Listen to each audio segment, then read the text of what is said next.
Hey everyone, Temporal here, and today we are going to be reviewing the match that happened between LA Gladiators and San Francisco Shock, excuse me. We are going to be looking at Ilios to start. We'll see how far we get. I don't necessarily move through Los these at a Angeles Gladiators will be breakneck back at the pace, match. but let's see how the L team's doing. Are we going to see Brawl? Are we going to see Double Bubble? Are we going to see something different? What are we looking at? Get you one tick quieter? Yeah, I can get you one tick quieter. Good. Okay, so we see Sims. Those should probably just be TPs for speed. It looks like we see Shock going with something brawly. Okay, that looks like Brawl, and we're getting a double bubble out of Gladiators. So what we'd expect out of this would be that the Shocker, they may pass high ground, but they're ultimately going to end up something in the range of in here to potentially protect them if this is what they expect. If they're expecting Brawl, they may pass differently, but if they're expecting something that has some real poke ability, like this does, with the Echo, with the Zarya, with the mobility of the Winston, we'll see what Kevster ends up going over to. Tracer would be a good guess. I expect Shock to end up going here. This is interesting. If that's real, we're seeing a swap onto double hit scan with a Brawl comp. So this is traditional Brawl right here, or traditional for this meta anyways, with the McCree. This last slot would usually have a Mei. That we're seeing the Soldier tells me that they do in fact expect to be playing into Double Bubble, not playing into Brawl, or they'd have the Mei. This still isn't usually what we see when a team is running Brawl into more double bubble type stuff. We would usually see the Mei is like the standard safe pick, but really that's more for fighting Brawl. You'd instead usually see more of like a Tracer, sometimes a Sombra pick. You can get some value out of those. You could maybe see teams sneak in a Widowmaker type thing. But the Soldier is definitely a new twist. So it is nice to see that. Whether it's going to work or not, like conceptually, it should work okay. I think what it's going to come down to is this something Shock has actually been able to practice? This double hit scan in their Brawl, it's not something I would generally recommend, but it makes sense for what they're playing into. Maybe have they been able to practice this, and have they been able to practice this without practicing this specific double hit scan getting so spread that Gladiators have been able to practice playing into it? That's sort of what I'd count on here. I don't think this is amazing, this double hit scan thing, but I think it could get enough surprise value, enough value if they've practiced playing it and these guys haven't seen it before. So let's take a look and find out what happens. Do we get the pathing we expect into Cage? They're going for a pretty big split. We're going to send both supports down there by Lighthouse. We're sending Kree plus Rhine to the Cage, and then our Soldier is hanging back. Question will be, is that hanging back for the better elevation, for the better sight line, or is that hanging back to hide that they have a Soldier? Okay. And they chose to rotate away from the Cage. Interesting. I suppose that does make sense. I'm thinking a standard Brawl you'd expect to go into Cage here, but if they're running the double hit scan, they're actually the weirdly better poke team because they have the Soldier Kree versus the Echo, and the Echo doesn't have like a Mercy or anything or a Zen. So Echo Tracer and Soldier Kree, they are the better poke team. That is not something you usually end up saying about Brawl, but they're inverting the win condition. I like it.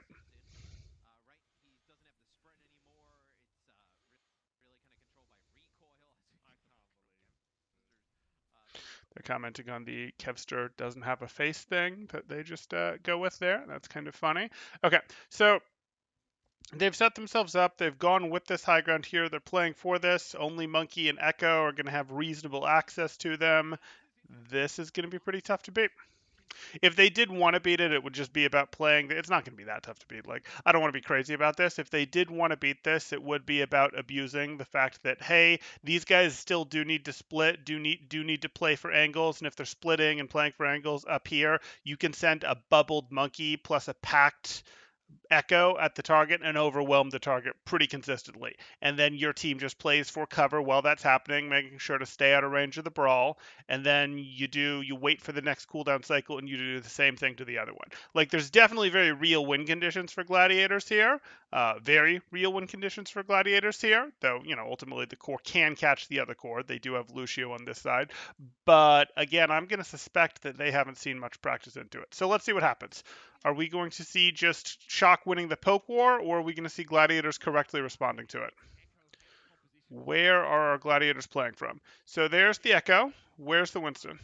The D.Va is chasing off the Echo. The Echo is currently fighting out of pack range, so unless she was pre-packed, no, choose to back out of. Mm-hmm. Mm-hmm. How unusual. The brawl point has to surrender the point, or chooses to surrender the point to the double bubble team. But again, it's this weird inversing the poke strength with the double hit scan. Mm-hmm. So now we're out here. Why? Why is Striker able to do this? Oh, because they just called the bubble. Okay, so Mirror's out here. Mirror is using flight. So Mirror's committed flight. And so this is critical. Mir has committed flight, which is the mobility, and Muse has committed leap and Zarya bubble. So now this team can't do anything new. Whatever they committed on with this flight and leap plus bubble, anyone who's not in that group that was committed on, in this case Striker, is totally free to do whatever they want. This commit from these three cooldowns, these three players, had to be on either Striker or Nero. And it needed to be on one of them that was relatively isolated. You're not going to get fully isolated, but relatively isolated. Instead, it's over there, and they're on two different targets, and now Striker's free. Striker is free to do whatever he wants. Mm-hmm. Okay, we'd be thinking about that next cooldown cycle coming up now, except Muse and Shu went down, so that's over.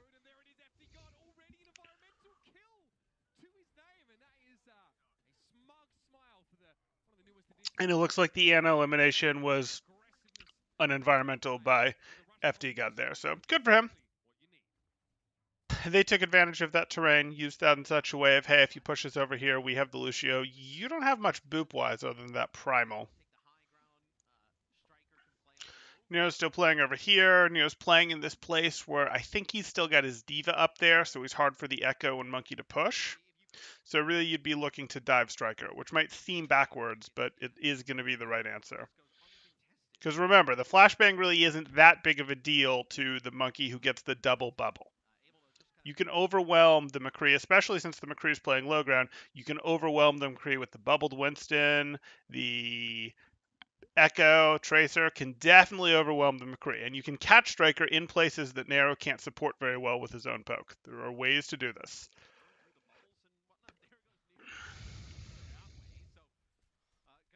Can we get some better quality? Like, no, don't auto to that. Give me something better. Okay.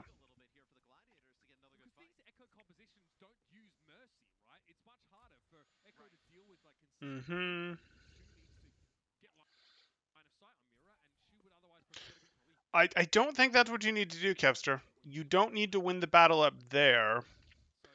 You need to be figuring out, you need to be fighting the battle the other way. You need to be getting your way past so that you can be in a place where you can have a multi-dive onto the Kree. They've set that up as the easier to dive target. Like, they're not being foolish about it. I'm calling it the easier to dive target, and he's mostly playing in this range over here. And that does mean getting past their Rhine that is sometimes holding over here, their D.Va BAP soldier that are holding over here, but that is still the right answer. You can get your Winston, you can get a rotation through here off. And yes, I expect that the McCree and the Rhine would then swap sides, but you can get this rotation off. You're going to use your monkey dives, your bubbled monkey dives as soft dives to rotate your team through if you have to. Or if you just go, nope, we can do it. We can actually just go through cage here. We don't have to do soft dives because it's Tracer, Echo, Winston. We can get them through, get in here, stabilize for a moment, and then go. Like there's ways to do this. But yes, it is a good, interesting setup that the Shock have. Mm-hmm. I don't think this is the appropriate pressure. Like, Kevster is choosing to be part of this. I'd call it a soft dive that Gladiator's backline is rotating exactly how we expected during, but he's making this very much not a soft dive, very much a hard dive. And what's our monkey doing? Yeah, that was definitely a hard dive. We have Nano going. That's got to be on Muse right now. So we've got Nano going. We had Pulse Bomb. This is a real dive that the backline is moving during. Who are you fighting? Why? Why do we have our Nano Monkey on the Reinhardt? Like, we went to the effort of rotating Gladiator's backline back here. We used Pulse Bomb and Nano to do it. No, you use your ults like Nano like that when your backline is close, when your backline is already where you want for them to spring into the actual fight. That was not it. You don't use your ults to help your backline rotate. If you're actually committing your ults, that's your real push. That's not for your backline to rotate. That your backline would be pushing in off of that. And if you're going for a real push, we're not tickling the Reinhardt with Nano Winston. We're not echoing into this. This should McCree. Okay, I'll live.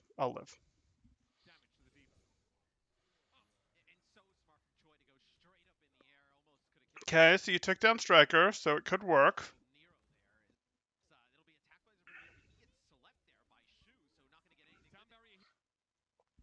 There's the beat, but I don't think it necessarily matters because we've got beat coming out from Shock, but we've got the duplicate coming out. That's effectively their extra life there. And it's not like Shock were in amazing shape before this beat and they don't have any ults to put behind it.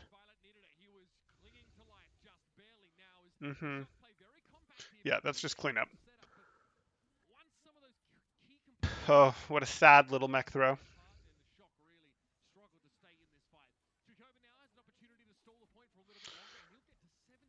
Okay, well, so let's see how they defensively set up, or if Shock can push back in with this comp.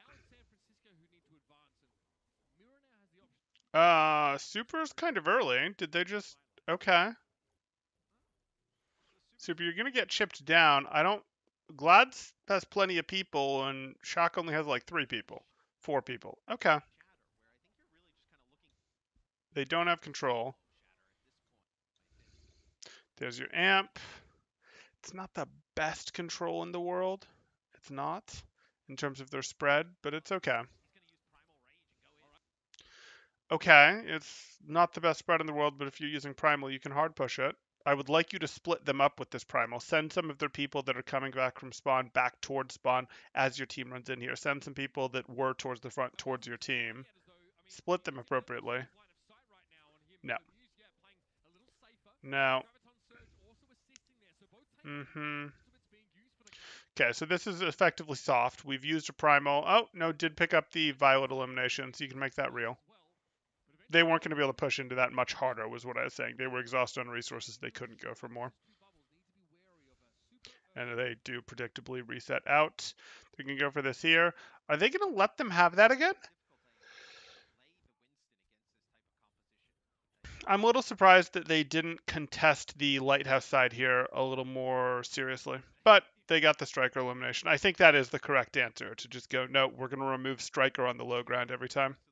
The Reinhardt is not enough protection.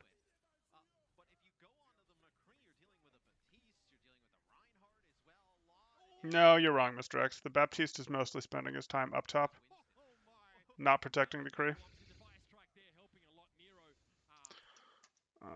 What did they turn this with? So Kevster went down, but why did we lose Muse?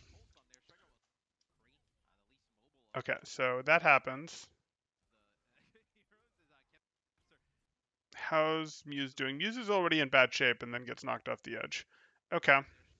And then because they lose Muse, they're effectively going to lose all of their space control. They're going to get pushed back by the Rhine plus the window. That takes the whole map from them. I mean, it takes the whole point from them. I'm not convinced that that lamp needed to be invested, but that's fine. And then we effectively have Gladiators losing the fight over the fact that they had to surround the point, and now they're having to push back on too hard. Okay. So it was really just window and map control that got them. I mean, after the boop. The boop obviously mattered, but it was technically an equalizing boop. But again, I think that's mostly downstream of Shock got control of this more easily than they should have against Gladiators. Gladiators saw on the first time that they had to take this from them, that them getting this was a big deal, and this could have been contested harder with tools that Gladiators had. They could have been more of a, no, our Tracer could be up here if we want, or even if we want to keep our Tracer on this side, our Echo, rather than being over here, could be a little more on the outside of this, making it a little tougher. You don't necessarily want them on the outside where you don't get the BAP pack, but I still think you could have done more like, we're going to hit our soft dive. So we don't have a angle, but our monkey's going to hit the soft dive as you're trying to do this soldier jump across the pillar onto this, for example, to mess it up. Because they're just crushed if their sort of risky jump doesn't work. Yeah, this. So this rocket jump, that should just be prevented. Like, you can't do it now because Shock has point control, but back when Gladiators had point control, you knew that this was how Soldier was doing the jump, and this was very deniable with your monkey, with your diva at the time, sorry, but with your monkey. Or even with your Echo, quite honestly. If your Echo's just properly using the aerial cover, and it's just like, you really want to land there? Okay, have stickies.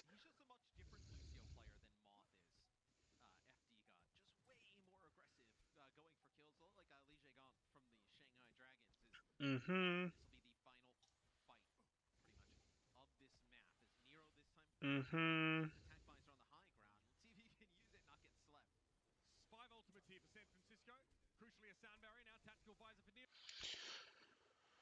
So Glad they have to push back in. And they can't. And what were the ults like going in there? Was there a prayer?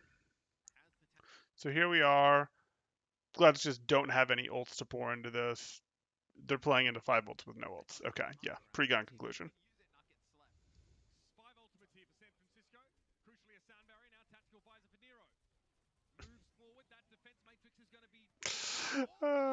Unnecessary advisor, but hey. Mm-hmm.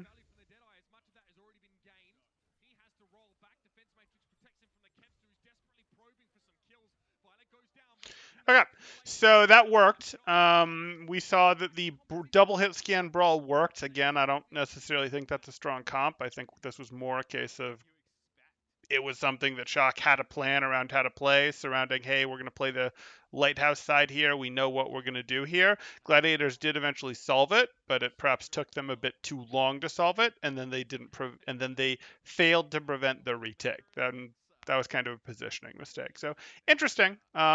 I don't think that's a long-term solution. I think that was a niche strategy, but we'll see. Now what are we going to see? Are we going to see, now Shock, it looks like are moving over to something resembling a divey comp themselves. Are we going to see divas? So we're going to actually see dive as opposed to double bubble, or poke dive at least. Okay, so, oh, well, we tried. Let's, come on. Come on. Come on. Sorry, that's my hotkey for pause in, what do you call it, in the replay viewer. Okay, so here we are. We see this.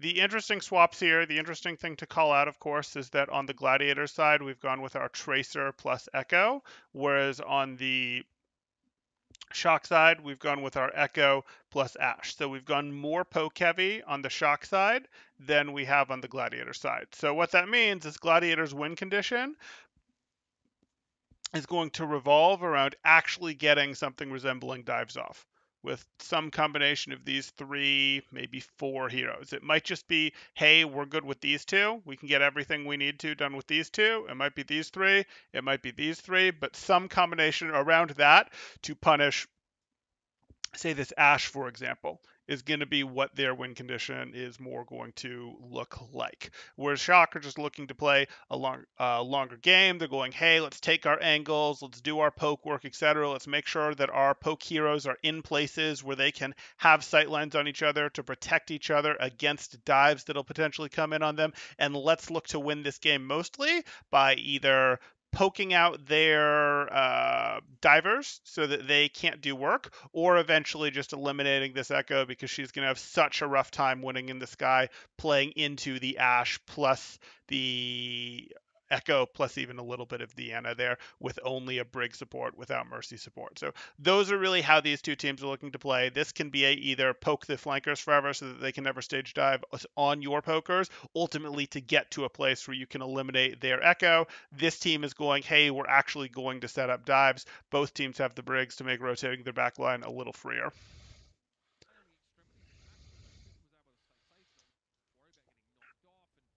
Mm-hmm. Got out a little faster on Gladiator side, a little more map control. That's not too surprising. They have the extra flanker that helps them earn map control more easily. Okay. Oh, what?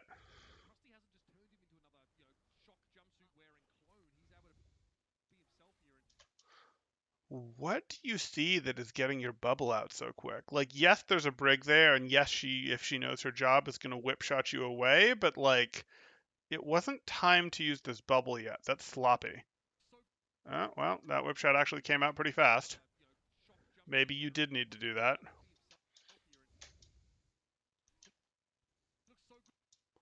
Huh. Uh, like, that's actually impressive. I'm not actually convinced that that Brig had frames.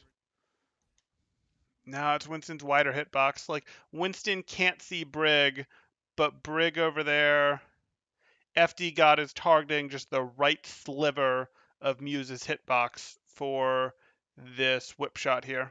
Interesting. So yeah, that bubble was necessary. Okay, nicely done.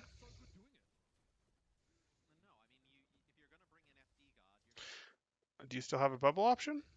Yeah, just a very soft push. Okay.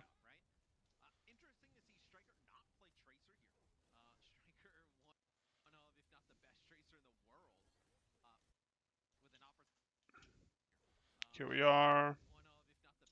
You look for the window to get your nade off without the matrix. Gets good nade value, or gets good heal value at least. Unsurprisingly, Gladiator's got first point control. Where did Shock really set up? So is Striker in there with them? I mean, he has to be, right? Where is Striker? Striker's right there. Yeah, so Striker's trying to play here, and they're just not letting Striker have here. So yeah, Gladiators got here a little bit before Shock because, the Shock was walking up here with their core slightly longer rotation. They used the fact that they were here slightly earlier to then deny this with their first bubble jump, then second jump, and they haven't really let Striker out. They haven't let this core out to do any work. So they got earlier better positioning with their extra flanker, and they've used that to let Mir be playing in the sky without having to worry about Striker yet.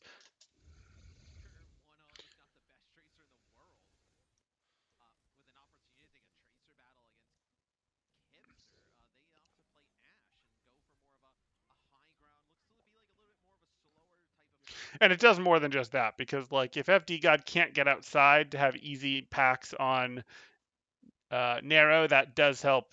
That does allow Mirror to go even more wild. Like it creates winning the ground war does help the sky battle. Okay, it's a good try, but we're not going to see what happens. Oh, hi Shu, how you doing? Who's messing with Shu that hard? Oh well.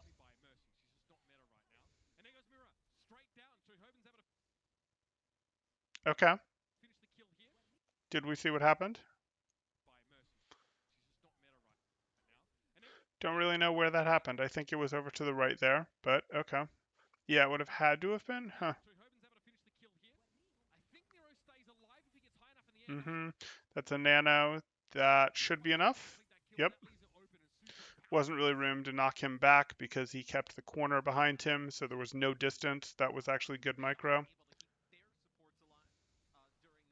What I mean by that is any sort of knockback would have just sent him right into the corner of that building. There wasn't a good, because the angle that he kept the Ana between him and the brig, it was going to knock him into the corner. Couldn't knock him further back that way or further back that way, and knocking him into the corner wasn't going to save the Ana.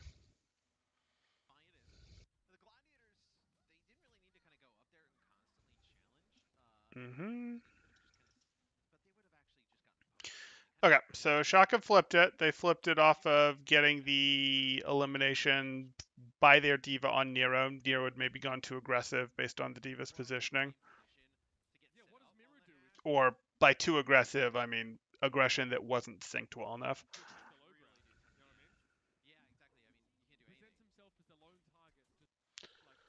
Okay. Gladiator should be able to earn this back. Rotation through cage. You know where the Ash is, but you can't let this diva push you. You've committed your bubble? Really? I don't like it. I don't like the bubble getting committed there. Gladiators, yeah, do not want to fight. The bubble means that's where the fight is happening, and the gladiators do not want the fight happening out in open because out in open is playing into Shock's double poke win condition. They need that fight to be happening on one of those pokes, Striker, Violet, etc. Or they need, if they're choosing to peel something, if they are choosing a weird push, but choosing to peel a push by Super, Chobin, and maybe Nero, if they were to try that, it would be okay. We'll do it, but we'll do it out of the sight line. We'll take your fight on our back line, out of the sight line of Mir, out of the sight line, out of the sight line of Striker, if that's what we were doing. Mm-hmm.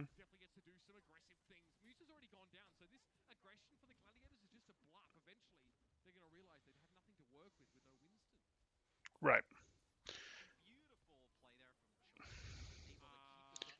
Yeah, that's like they're trying too hard to stay in this and they're letting themselves feed a little.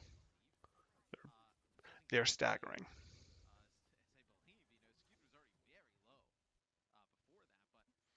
Okay, what's our map control going to look like?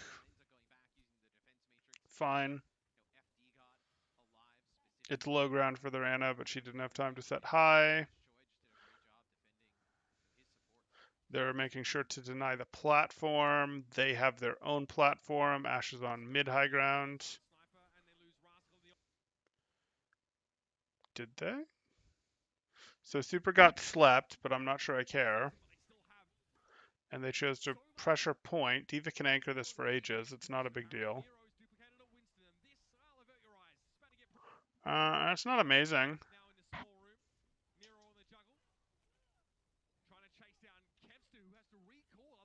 Sure. That was a pretty big investment for not a ton of return.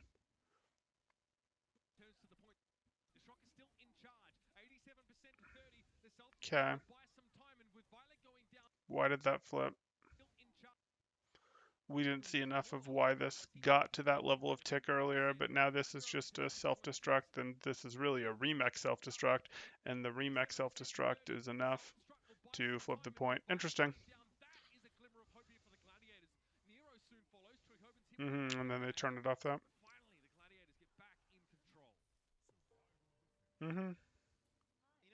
Okay, so they should again not let them in. Like if they just go no, okay, so they're not even going to try. Striker's going over to Tracer here, so now we are looking at a mirror.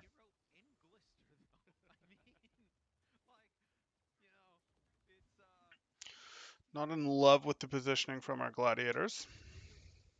Okay, now we're getting a little more spread, but where's our flank control? Striker, why are you just dancing in open? Control the flank a little better. Okay, pressure on the brig there. She will lose the poke war. I mean, we can't see what's happening in here. This is a mess. Like, we could if we wanted, but...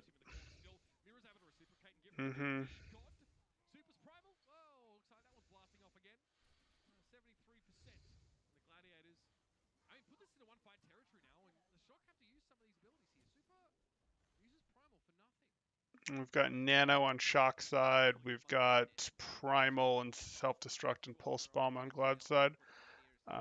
Okay. This is really why? Why are you all forcing your way through here? This isn't your win condition anymore. Like, it's okay if you put your back line up here, but you need to take some flank control. Yeah, like, of course, you have Diva engaging from one side, Winston coming in here. You have the Echo pressuring from another side. Like, they've at least got one person out there. Shock does, but I don't like how much they're putting themselves in this box. This made more sense when they had the Ash that they were using. Now it just needs to be backline here, and you don't need to rotate your whole core with your backline to get them here. You don't help your core rotate by putting your Winston with your core. You help your core rotate by making your Winston pressure the people that are in positions that could potentially pressure your core. That's more what you're looking to do. This is a misunderstanding. I'm surprised. It does give you some level of access to this, though. It doesn't quite block it in time with the bubble. hmm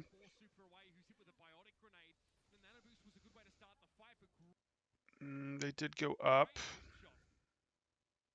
but we have Rally and Primal going, so this is not over.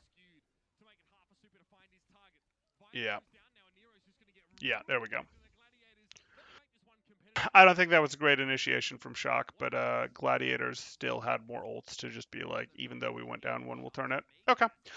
So Shock came out again with like specifically that's looking a little too cute to me, to be honest. Like Shock has now come out with a double hit scan strat for the double bubble, double hit scan brawl, and that was cute. Don't get me wrong, I actually kind of liked that. But they then followed it up with now we're gonna run double poke dive against your standard poke dive comp, and poke dive is one of the best ways to play the game. That's less good in my mind. Like I understand, yes, you can surprise them, yes, you can catch them, yes, you can go, hey, this map maybe is particularly good for it, or you feel like you've got an edge from it, etc. But double poke dive is the better comp. Poke dive is favored to win that, and I feel like they've gone with we're going to rely on our poke to beat you twice now, and neither of those were really.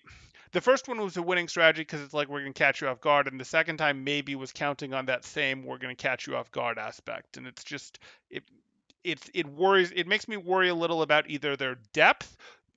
What it makes me worry about is, hey, are they in a situation where they are bad at the more standard comps, a more standard poke dive or a more standard brawl, so they're doing cute stuff to try to shortcut around it? Or it makes me worry that they've spent a lot of time learning tricks. Like, okay, here's our main play, and we've spent a lot of time with this cute trick, and this cute trick, and this cute trick, and this cute trick. And a cute trick every once in a while is cool, but the thing that you run into is that is training time that you've invested in something. And unless a meta lasts a really, really long time, I'm not a huge fan of let's learn all these cute tricks. It's fine, they're fun to watch, but the problem you run into is you end up spending time practicing, taking up mental bandwidth time, training time, all that stuff on things that work in very narrow situations. Um, but hey, maybe I'm wrong. Maybe their standard play is so polished that they've had lots of time to evolve into the let's get cute double poke to invert stuff. Maybe that's what's going on.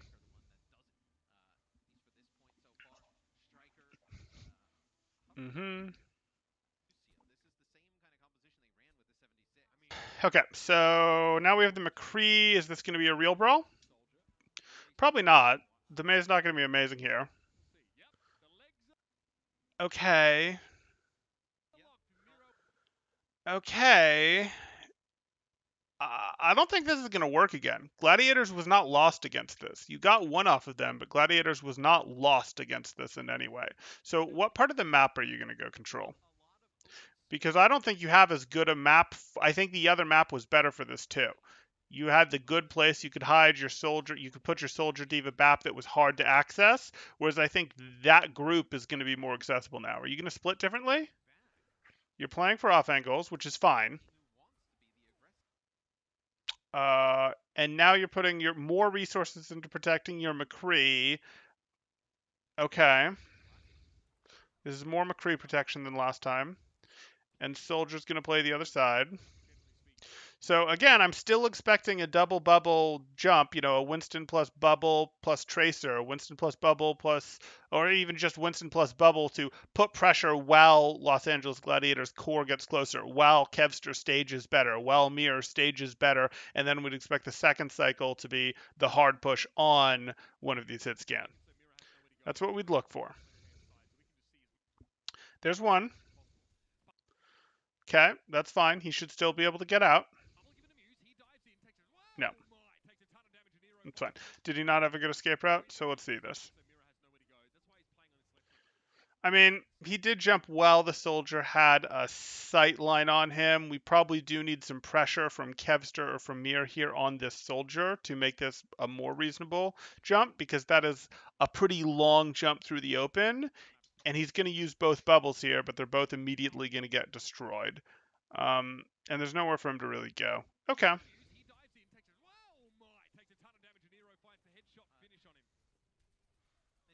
I suppose we could call that main tank experience.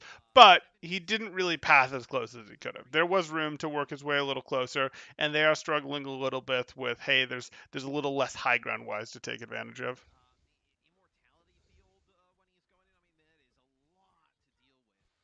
There will be better places for Winston now that he has a little more high ground here to play around. Mm-hmm.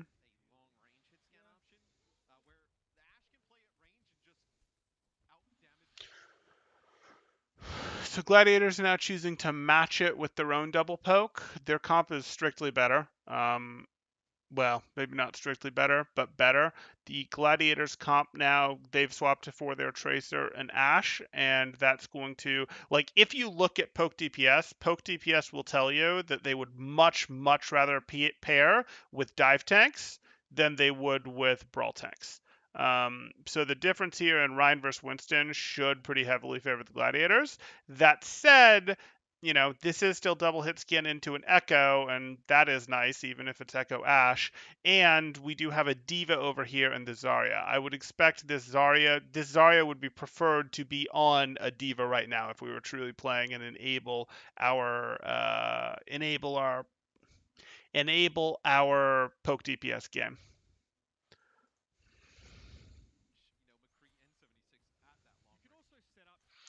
Okay, so right now the strategy looks like run up the coast side.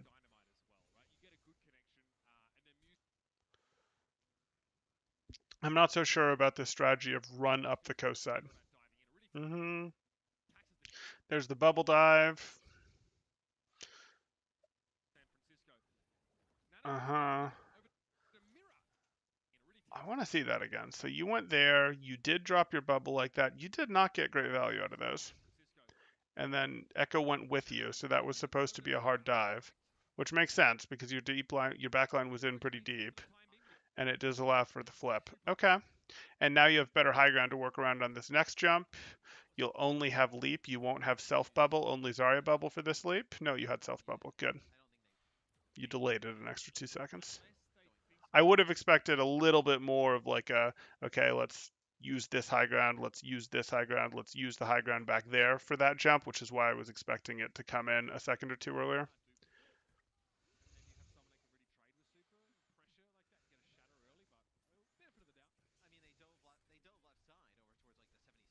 Mm-hmm. Mm-hmm. So this is happening. We've got this happening for Shock, and while this is happening, Striker just takes out Mir. Okay. Mm-hmm.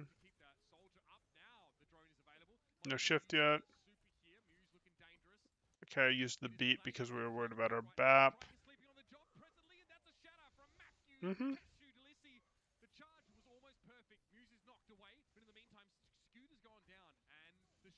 Almost. Mm. It's a lot of investment at the end there, though, from Gladiators. The Nano, the Duplicate, and the Grav. But they have Rally for next fight, so they are going to cycle correctly with their ults. It was a big ult investment, but it did get the flip, and they do have Rally to win the next fight.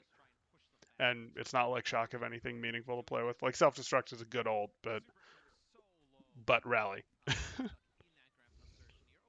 Okay, where's your monkey landing?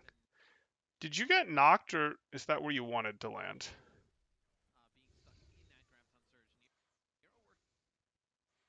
Hmm.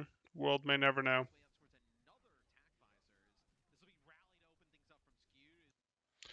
Yeah, that's over. Gliders push up. They do need some cleanup eliminations to recharge their ults. This is, again, this comp has to cycle its ults. It would really like to go, hey, we have rally one fight, we have grab another fight, we have rally one fight, we have grab another fight. It can't quite get there sometimes, but that's what it would like to do. It would like to use those really tier one ults, we'll call them, and then it would like to fill a bit more with things like it would like to have one of its initiation ults every fight too, if it could, a nano or a primal. It would like to, then fill in a little more with, okay, where are we going to use our duplicate? Where are we going to use our bob? Those are a little more. It's not quite working. Let's add a little more fuel. Let's give it a little boost.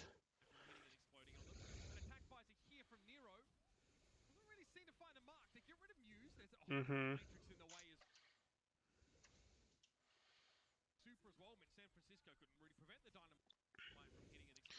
So they effectively won the fight. They're trying to take this space. They pushed maybe too hard into this space. Is that what goes wrong here? Yeah, they're potentially pushing too hard into this to get eliminations into Shock here, and Shock is able to just go, nope, we're going to unload our ult bank with Windows self-destruct and Visor. Now that you've committed your mobility in, and you guys have a Zarya, not a D.Va, so there's no way you're protecting against this.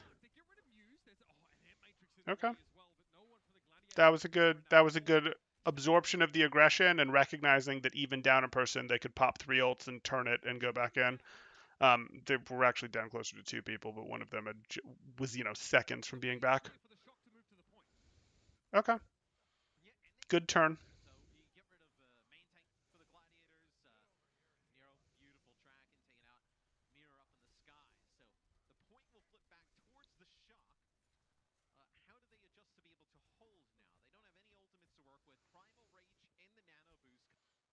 Still, I'd still put this in Gladiators camp, though. I mean, Gladiators, if you look at how these ults balance, they're playing against High Noon, and they're going to be doing it with Nano, Primal, and they'll get Grav in plenty of time to try to win this map with it.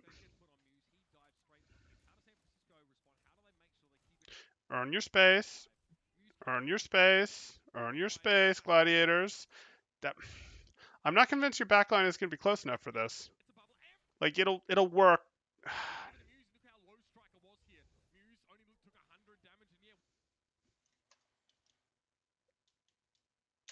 You're nanoed. You took 40 damage. Why? I mean, it's not like the worst thing in the world. It does let him wander around a lot more hard, and let's be serious, like he has now lost 600 health while having that 50% damage reduction, so he was going to have to pop it quickly. I'm not like naive on that, but that that did feel a little early.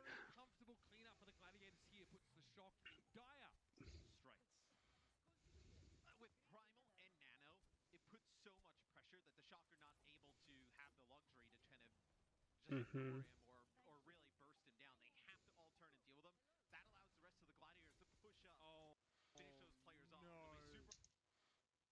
I mean, Space has Grav and Super's on ball. I see the window. I don't care. Don't throw. Literally just don't throw, Glads. Don't get overextended. Hmm. Oh, that Glads are going to throw. Okay. So you went in here hard rather than just line of sighting this, let them threaten to flip the point, but not actually let them do it. You're going in hard on them. This is well done in terms of how they bait the attention here. I mean, I don't know if it's baiting the attention, but they put the threat and the attention here with the lamp and the window that begs teams to jump in to try to break the lamp. They invest ults to do this, but the focus fire is great to break this third life, second life now. Now we're under the third life, and the third life is instantly gone from Striker, who has a nice off angle, to threaten it. And now it's over. Yeah. Oh, okay. They almost threw it. They didn't quite throw it. Good. So, was right the first time. Almost changed my mind into confusing myself. Cool. So that's the first map here. I don't think my takeaways really changed from my little analysis after the second point in terms of I see these things here. I want to see more what Shot can do on the standard comps because those look like some adjustments that they were trying to make. Yeah, that's fine. Let's keep moving on. If people have questions, you can throw them up in chat. I'll answer. I'll answer most things. I'll answer what I can, etc. Okay, that's fine.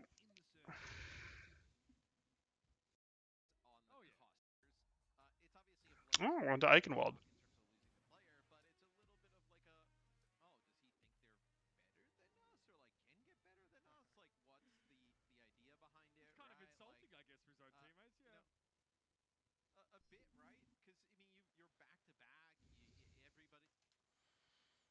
Mm-hmm. Okay, so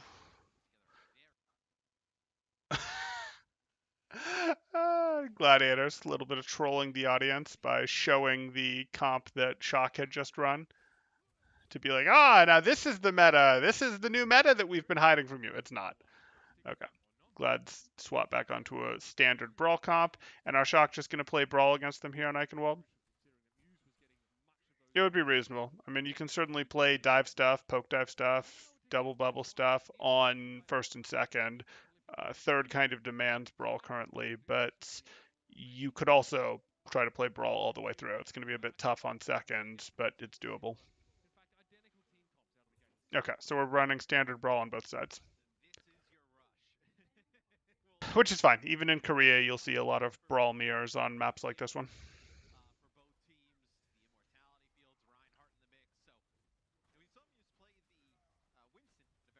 Mm-hmm. So the wall split comes out, catches super, but doesn't matter. We didn't get the best view in the world of what happened here. So they got the better initiation, I would say. Shocked it onto Glads here, but then we have this wall. We clearly had another wall over there.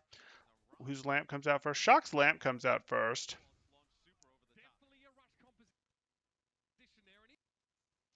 I'm not crazy, right? Shock's lamp came out first. And Shu just didn't get the lamp up in time to protect Muse. Okay. Well, it was late. And now they're pushing up. I don't like that color scheme. Like that this white, purple, whatever ice wall, that's not vibrant enough for me to be like convinced. Yes, it belongs to Gladiators. I understand that, but that is not vibrant enough for my brain to immediately associate that with Gladiators.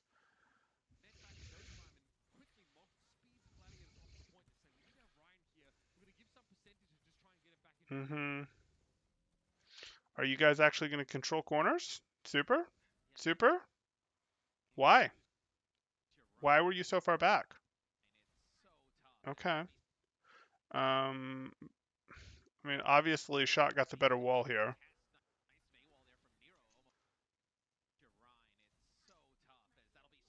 Yeah. We get the lamp out in time for Shock. We get the window out. And is the lamp just out again? Too late to save Muse? Okay, so like, this can't happen. Like, Shu has just let Muse go down twice here. And maybe Shock has better focus fire, has better burst than they're used to scrimming against. Maybe Shock is one of the better teams, and Gladiators hasn't been practicing against a team as good as them. We won't know yet. I mean, it's reasonable that Shock is one of the better teams. They do have a few championships under their belt. And maybe Gladiators wasn't getting enough here. But, like, usually you can look at these things and go, okay, which team is getting the first or better wall? Which team is getting the later lamp? Which team is getting the later ice block? Things like that to determine which team is going to win. And this is really interesting because Shock is lamping first each time, but like Shu is trying to edge the lamp too hard and actually losing his Reinhardt. So you need to be as close as you can without going over. If you go over, you lose. Uh, is not defending the corner to bait the team forward to split with May something you'd see? Seems weird not to control the corner. Yeah, it is weird to not control the corner here. Is defending the corner to bait the team forward to split with May? I mean, he had the payload, so it's not like he was totally in the open, but I expected him to use the corner harder. All I can imagine is that Super was going, I want the payload so I can decide whether to push up to this corner or this corner, but if so, he was way too late on that decision. He might have been here because maybe he was trying to get people to come this way. He was trying to get a split push because he knew this wall would be really easy for his teammate. Maybe that's what was going on. Whereas if he held here, I mean, I guess if he holds here, that happens. If he holds here, he can't really hold here, but I would have preferred he hold over here. Yeah, that would have been my preference. It's possible the Chuck might be a decent team, right? Right? I mean, Krusty's been downplaying them a little bit. I think I've seen in posts, and they have lost people. They've also made some decently high-profile ads, and it is hard. It is hard after winning multiple championships in a row to keep a team hungry. Like teams do wear out when they've won a lot. Like they're hungry for the first couple of years, and then they do start to get like, well, do they really want it as bad as the other guys? Like they still can go for quite a while and they have good habits. They've trained those good habits. Those good habits continue them to train well, but they do get a little less hungry. And you will see that in other sports. You will see that where, the Warriors, for example, recently would go for a while, then maybe now they take a fall off. Things like that, where it does get, in some ways, it gets easier, but in other ways, it does get harder to keep the team hungry once they've stacked multiple championships. But here we go. Okay.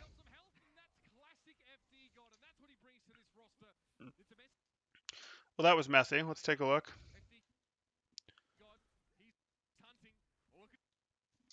Sorry, I got distracted talking about things. So we had the BAP difference. Okay. What goes wrong from here for Shock? No, you got your DMAC off. You got your remake off. We see the window going up.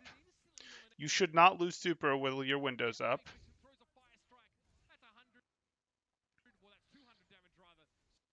You should not be able to lose people. Like, you should be totally fine, Shock. There's the window. The window is the aggressive push from Glads, and they get space. That shouldn't really have happened. Space got frozen and then got walled off. Like, I understand, but it shouldn't have happened. Probably wouldn't have happened if FD God was playing a little more in the realm of a support Lucio, a little more in the realm of, hey, I'm pulling back, pushing out my team exactly as is most useful to them. That is not me hating on the divey aggressive Lucio style. It's not. It's just an observation that this is a place where him being over here dueling McCree may have been taken away from him being able to peel the May off of his diva, help keep his diva alive, because his diva was separated when his team was stabilizing. His team was up in this fight, and they shouldn't lose people when they're up in the fight. They should just happily go, we're going to stabilize. We're going to stand behind Ryan Shield. We're going to stand behind cover, sort of, together if we have to, and recover for a bit, and then we'll take the fight, because more of our cooldowns will come back, more of our health will regenerate simply due to the fact that we have more people alive. But he does get the McCree that he's going after there. So again, not really complaining about the style. But they were able to get more after that. They got the diva, then they went on to get Shock's, Reinhardt, and they've made this fight contested that should have been a Shock win. Shock won the early phase of this fight. Now both sides are investing beats.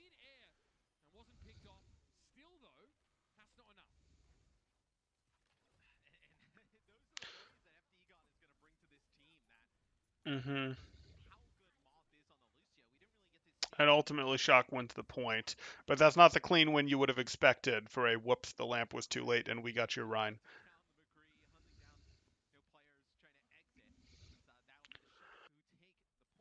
You were really surprised by the game today? What were you expecting, Ash Phoenix Gaming?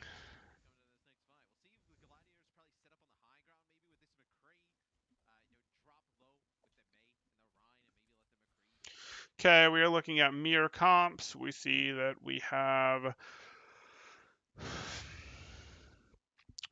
mirrored noons, blizzards, and shatters. We have a window difference on Shock's side. Glads get to engage from up here. They're probably going to use the fact that they get to engage from up here to take a poke advantage. You expected it to be close. Okay.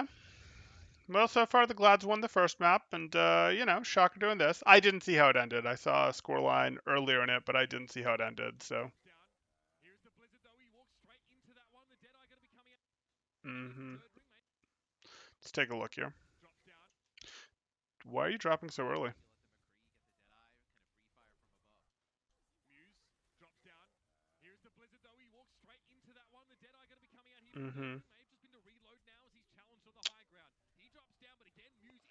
Yeah.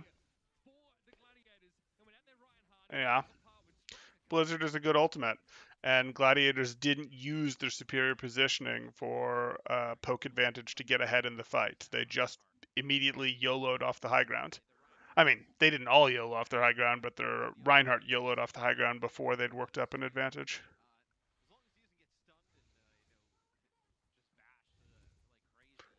I have not been amazed with Muse's play today. Obviously, that's not totally fair. Some of this stuff is team decisions, but I have not been amazed with things that I see the hero controlled by Muse doing, even if those are team decisions. Mm-hmm.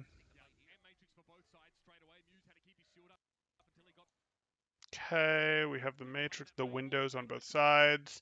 There's our wall, the wall plus the lamp there.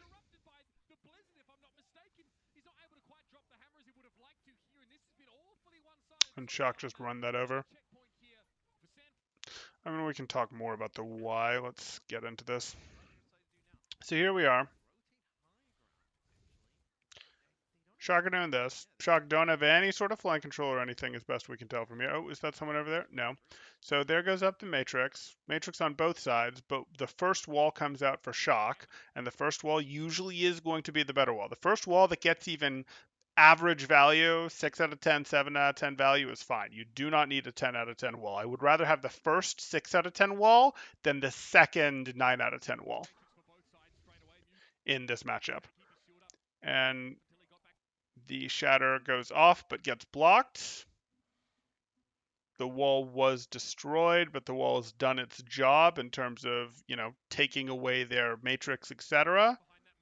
They were able to tunnel super heals into super. They were able to tunnel window heals into super, while the window was in such a place that gladiators could not. The wall, excuse me, was in such a place that gladiators could not get through their window to super heal their own Reinhardt. So none of this is too surprising. Here comes the second May wall in mostly the same place, even though it's now Gladiator's wall, but that's because now it's a defensive wall. There's the self-destruct, and this is just scrambling. Unsurprising that the Reinhardt and that was over. They were down. They were out of cooldowns. The Reinhardts and Kevster May going down there was what was always going to happen, and now it's a shame because they've already invested the self-destruct. Fortunately for them, Chobyobin invested his self-destruct too.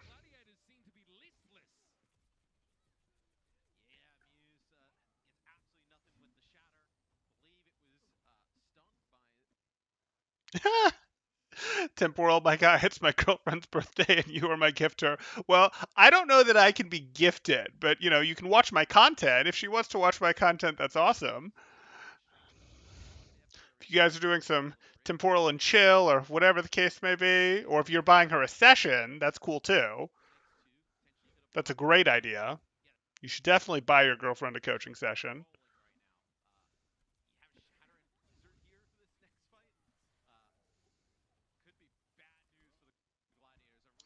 Okay, let's take another look at this. Okay, so Shocker going through here. They have all of the ults. There's They have all. I mean, they have Shatter and Blizzard and High Noon versus High Noon. This is not a thing. We see our walls. Looks like we got a stun on the Reinhardt there. Gladiators using the only ult they have to try to stall. As soon as this fight gets any later, they're just going to lose to Blizzard. And there's the Blizzard we expected. Oh look, this goes exactly how we expected.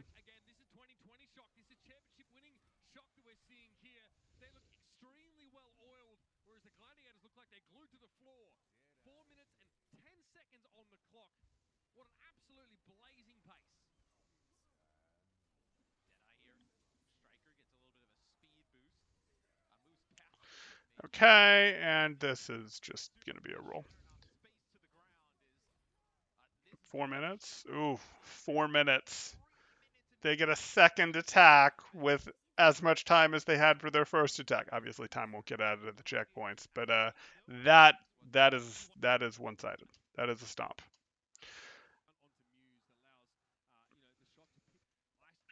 And other than Shock's stumble on the first point for a moment, where they let a fight be close that they should have cleanly won, that was one-sided in Shock's favor. Like Shock had better lamps, or Violet had better lamps than Shu in the first two fights, and that was obvious. And then there was some, okay, we're going to use ults, and we're going to use ults better. Like, yeah, that'll happen. Gladiators threw some ults into lost fights. Like, some of those were like, oh, let's throw our self-destruct into this. You're not winning. Let's use our only ult to stall. Well, you can't use your only ult to stall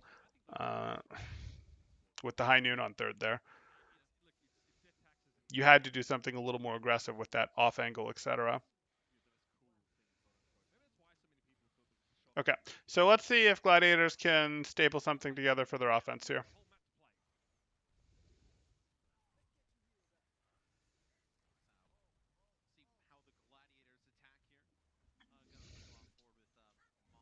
Mm-hmm.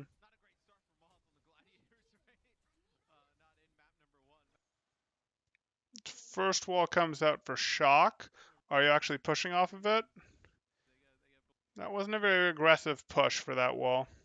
Now you're going to need to play your angles. So Shock used their wall and did get a ton of value. So now they're going to have to play a little more for angles, a little more like this, a little more spread if they can, maybe back above, to really make it hard to push into all of the angles that they have, because they sort of want to delay this fight from actually happening. They want to make it really hard to push in because they didn't get good wall value. Their explosive spike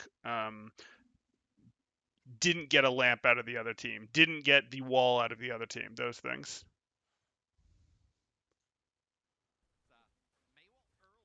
Huge coaching diff today for Glad. Steppe needs to step it up. Yeah, he's probably we'll see.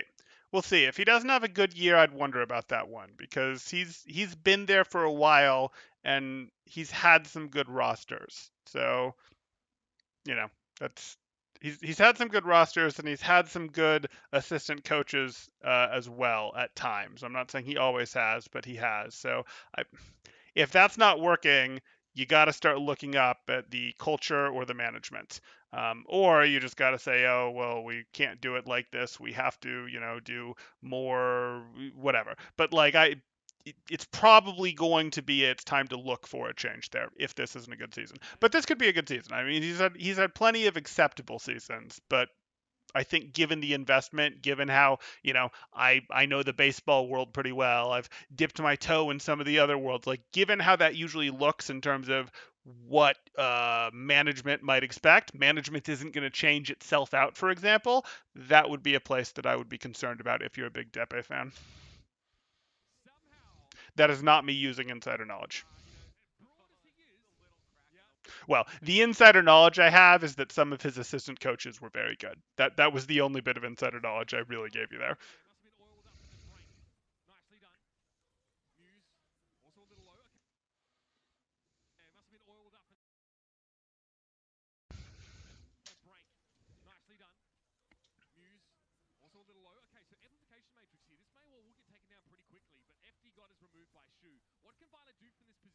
On the other hand, Godway Overwatch there, crusty is crusty. Like, you do have to have a, well, there isn't another crusty. No one can just be like, well, let's go get the next crusty. It may be like a loss to Krusty isn't the end of the world because there is a certain level of, well, there's only one him, so we need the next best thing that's available. Like being the second best guy is okay if there is no, like,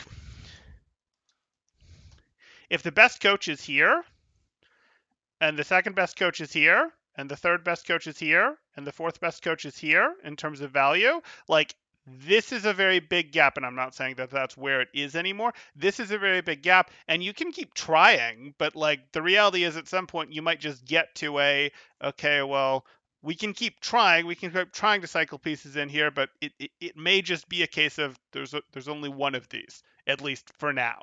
And how much do you want to spend on, you sign someone to a multi-year contract, you cancel their contract 1 year in. You sign someone to a 7-year contract, you cancel their contract 2 years in to try to keep finding this when the pool really looks more like this and there simply isn't another this. But anyway, that's tangent. And yeah. Yep, I hear you.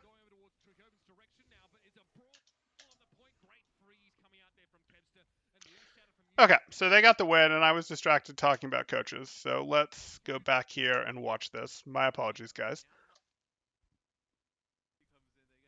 Okay, so we had this, we had the wall that wasn't huge value. So this is effectively, the wall was actually okay value, but it was okay, not amazing value. And I think Shock didn't make a clean enough decision or a fast enough decision of it's good enough, we're pushing off of it, or it's not good, let's hard hold our angles and be hard to press into and play for the second wall and try to not have to use cooldowns until the second wall.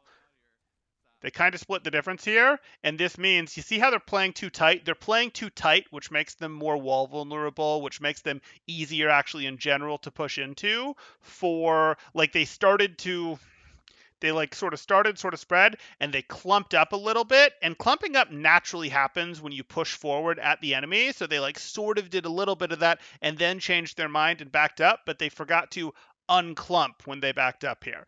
And this may, oh no. And you see that, like they're totally letting themselves be wedged in here. So now this wall against them gets value, and Nero's wall is still a good 4 seconds away. Mm-hmm. And that's going to force Shock's lamp to come out first. Should. Okay. There's the counter wall, but again, the positioning here for Gladiators is so much better. Shock needs to push and take good positioning during this wall. They need to burst out of this funnel that they forced themselves down. And they're not. Okay, well, there's a window, so we understand why they're not.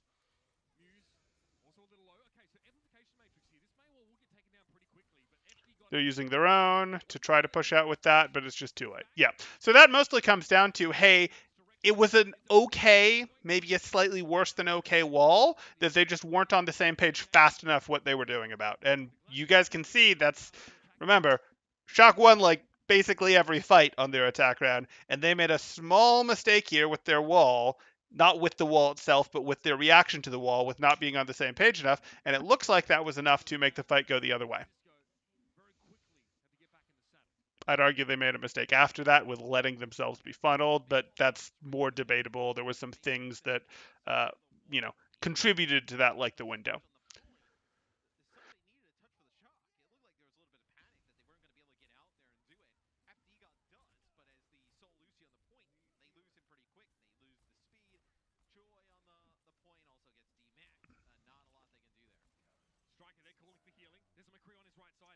Okay.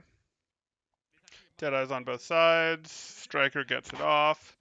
Again, like, that's Blizzard, and that Blizzard is definitely the more powerful ult, but Shock got the better initiation. Shock had better, like, and let's look at the difference here between how Shock and Glads initiated this fight. Here we are. Super just dropped, but Super just dropped further away. He's not immediately charge downable. Like Gladiators can't just run him over because he dropped further away. And we have Striker doing work up here. So we have Striker, we have Kevster doing, excuse me, we have Striker and Nero doing some poke work up here. We have, like, we're taking advantage of this. The Diva drops, but the Diva has boosters to leave. We're just now getting up there. We're trying to use these angles to do some work. We're actually being harder to press into. I'd like to see a little bit more of a right swing from one of our players. We don't have quite a wide enough angle. We do get the, it looks like we got the first and better wall. It's possible that there's a wall behind Striker splitting something. Yeah, it doesn't look like that wall came up for Kevster there. Maybe Kevster was trying to hold it to trap people after the blizzard, and that's going to be a problem because Striker got the first meaningful ult off. They got the wall. That's going to do it.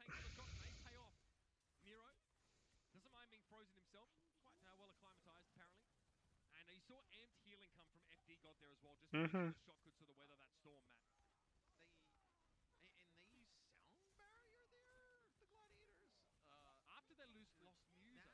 Yeah, that's actually a good point, Mr. X. I don't know if you guys can hear the casters. I don't know what my volume mix is like. I intentionally have them pretty quiet, but I can make it a little louder if you can't hear them at all. I just don't want them competing with me for volume. So why in this clearly lost fight? Like, we're here. Yeah, there's the blizzard, but gladiators are down 2. Gladiators are still down 2. And we're popping the blizzard or the sound barrier in a fight where we already popped the blizzard. If you pop sound barrier and blizzard in the same fight, you better win that fight, especially if you didn't get any of the mirrored ults out for that. Like, the investment from Shock has basically been we got a ton of value out of our High Noon, which is not a terribly high value ult. So if you're popping Blizzard and Sound Barrier, you almost 100% have to win that fight if you don't get one of the matching Sound Barrier Blizzards out. This is going to set them back for the whole map. Like, remember, they won the first fight, and this is now going to set them back for the whole map, that they just popped their Sound Barrier and didn't win the fight. They popped their Sound Barrier and Blizzard and didn't win the fight, excuse me.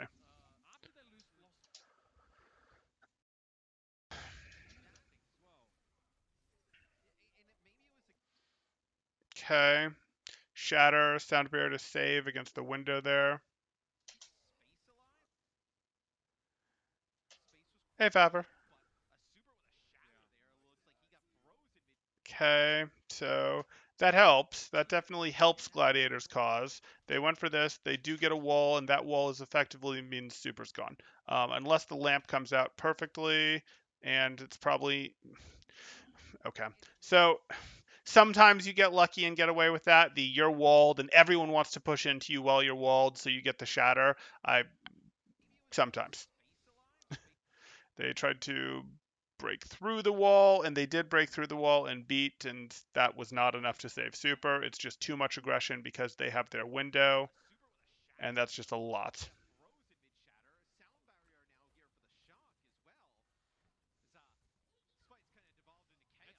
Mm-hmm. Okay, so fortunately for Gladiators, Shock did just invest their beat plus window. Like, the window over here absolutely made sense. This window plus wall, this was a good play. That no problems. This was well done, and both support ults just got invested by Shock and didn't ultimately turn it. So as well as the shatter. I'm less worried about the shatter and the window than I'm about the beats, but that's still, hey, this happened. That helps equalize these ult economies that could have just been the whole rest of the map a problem for Gladiators.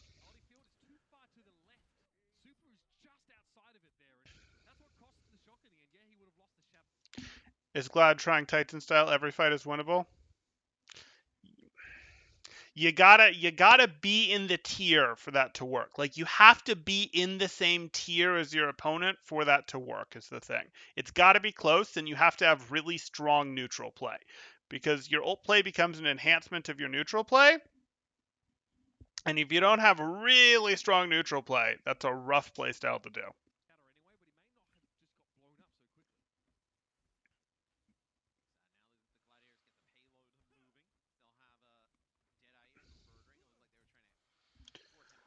Yeah, I understand what you're saying, Faffer. Unfortunately, I feel like that's just sort of the norm that we're going to have to get used to for the beginning of the Overwatch seasons, where even though they some do, they get together early, they start practicing early, they protect their teams a bit, and some of the stuff that we see out of the top contenders teams is better than what we see for the first week or so out of the Owl teams. In Goats, it was pretty darn bad. We saw like 3 weeks of the top contenders teams being better than the Owl teams, even though there's a talent level for the player differences. I think the coaches didn't take Goats seriously enough, but in Owl. But hey, uh, but well, actually, I know that that's the case because it was very clear that there was like coaches that only understood half of the steps while other coaches understood 100, 50 steps versus 100 steps in terms of the ladder of understanding of goats.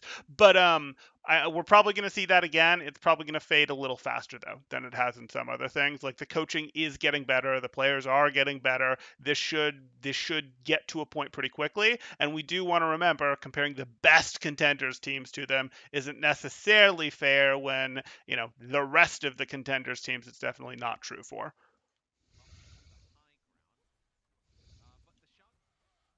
Okay, Shocker pushing out. They're using their High Noon for it. They have nothing in terms of map control, but their Mei got through, so this wall isn't going to be great. They actually have probably the better wall, even though it was later, because their Mei got through. No, maybe not. Maybe I am going to give the better wall. Yeah, better wall goes to Glads after all. First wall, better wall, usually true.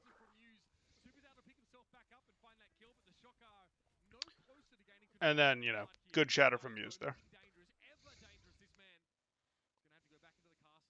Okay, so going at a pretty good clip here for Gladiators. Shock have put up more resistance than Gladiators did with their defense, but even though I haven't been thrilled with the ult control, I'll say, for Gladiators, or the lamps for Gladiators, their stay, well, Shock get another successful resistance.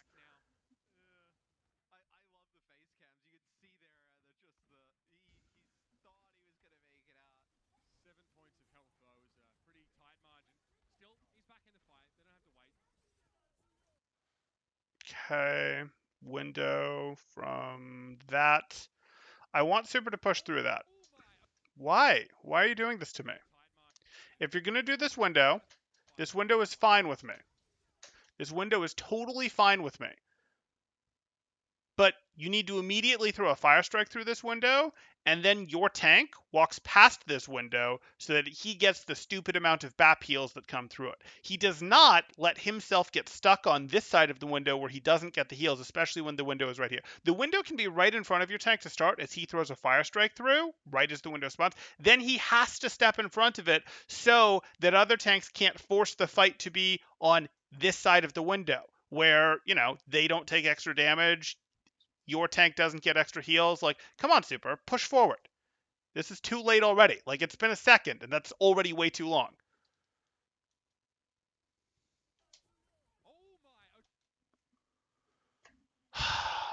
You're thinking, like, you don't want to get split by the wall, but that's wrong. Like, a wall there isn't the end of the world. You have lamp still. You have the ability for your BAP to jump up and heal you over the wall. You're not in an enclosed space where that wall is super dangerous. And it's not like before when you rounded the corner and your BAP was still in the gate mechanism. You're okay here. Mm-hmm. Yeah, Blizzard is a powerful.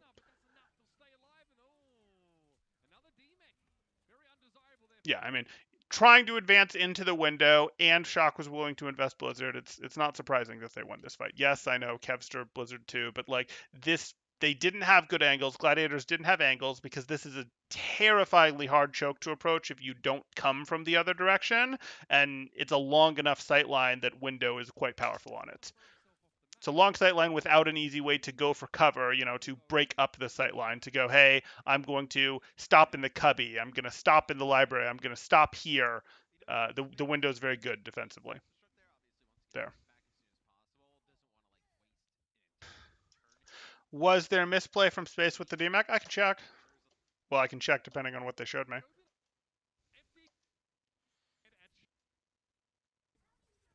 Okay, so here we are.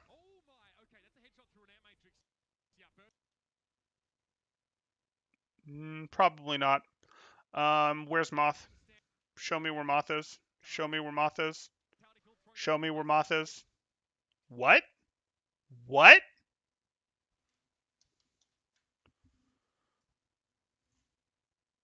Huh?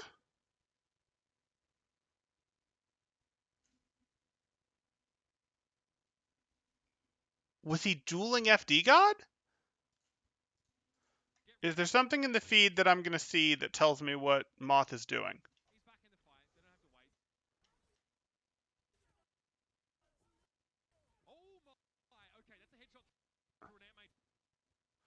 Bap and McCree are both over here. FD God might have gone that way. Striker just took down Birdring. Maybe Moth was helping with that. So what Space did is a kind of legit play. Obviously that looked very risky. It's, hey, our D.Va is going to go in here deep into your backline, but also separating your backline from your Reinhardt. It's an aggressive but acceptable play, especially if while Shock is aggressing. If you create a situation where Shock is aggressing, and rather than Gladiators deciding to pull back to absorb that aggression, they go, nope, we're going to meet your aggression head on in a somewhat stable way. And while we meet your aggression head on in a somewhat stable way, our D.Va and Lucio are going to mess up your back line. So we're actually going to be weaker than you on the front line, but we're going to mess up your back line in such a way that your back line doesn't support your back line, doesn't support your front line, and that will allow our front line to win, even though our front line has less presence. Our D.Va isn't there. So, like, and we don't have the speed to help it. Like, that's actually a thing. That's a real play. That's a play that we've seen evolve and get, I won't say like an every push thing, but get common enough that it's certainly not like, oh wow, I'm shocked that you guys did this. Like, you see that in neutral fights, you see that type of thing. I don't know, 1 time in 4, something like that. So this is a legit play, except that Moth is over here rather than having dove with Space. So I don't know if that's a Space mistake or a Moth mistake. Maybe Space chose to do this alone while Moth was over here supporting Shu and Birdring. Excuse me, supporting. Maybe this was trying to tie up Strike. I don't know. I don't know. It's possible that this wasn't it. This was very likely either a Space or Moth mistake. I'll put it that way. Good catch.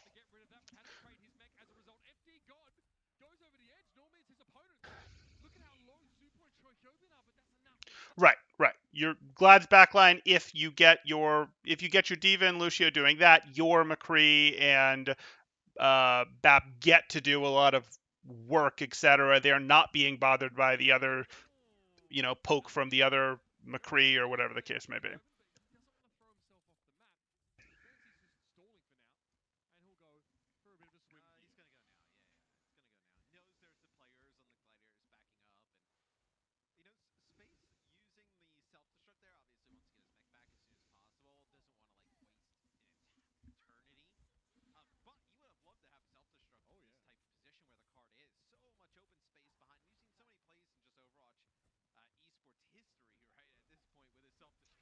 Mm-hmm.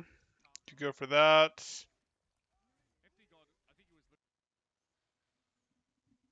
Okay. How are we on ults? We're looking at self-destruct Shatter on Shock side versus close to beat and High Noon on Glad side. Are you going to leave your McCree up there? You are, so that's potentially devastating. Chobian, are you adjusting for that? How's the ult tracking?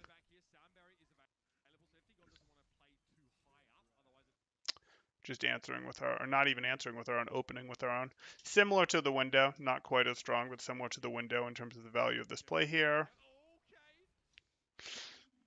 D.Va was disciplined to hold that long enough, and we try to counter the shatter with the beat plus. No, why are those both coming out so quick? What got the lamp? What got the lamp?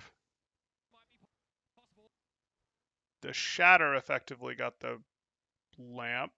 You threw that to try to block / protect during the shatter.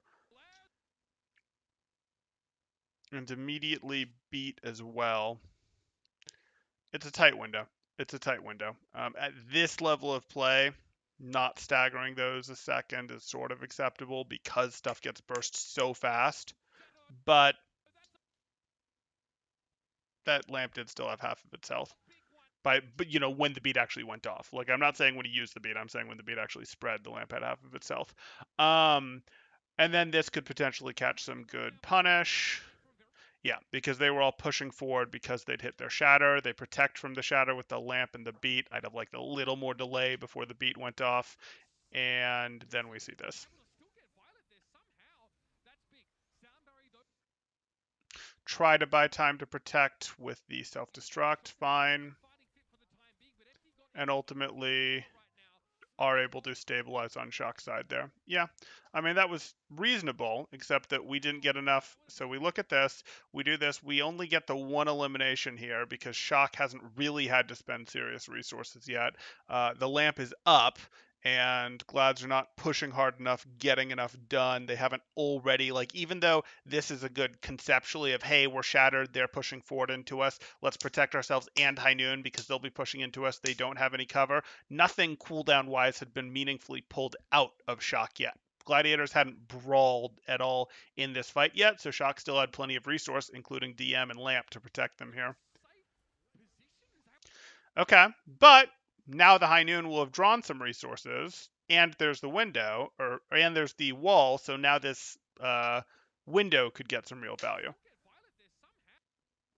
And the value that we choose to, on Shock side, donate for that is the self-destruct to protect and the beat. I don't like both of those at once. This looks like a coordination mistake.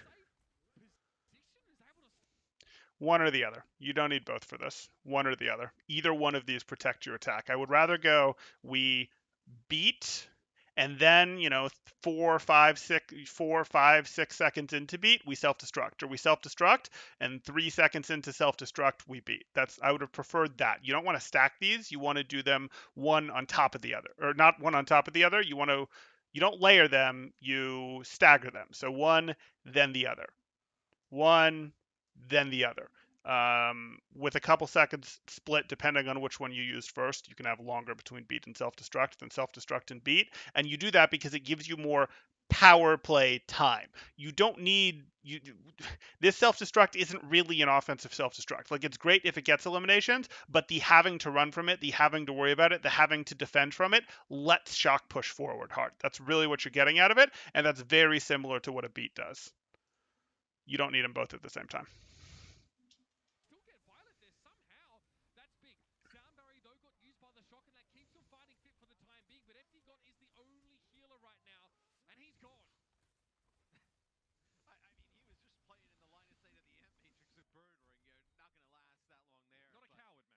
No, I mean, they stacked ults and they stacked defensives. Like, they stacked beat and self-destruct on Shock side, and then they stacked lamp and beat on Glad side. And I think the more forgivable of those is the lamp and beat with how quickly things go down, but I still would have liked that extra half-second delay for Moth.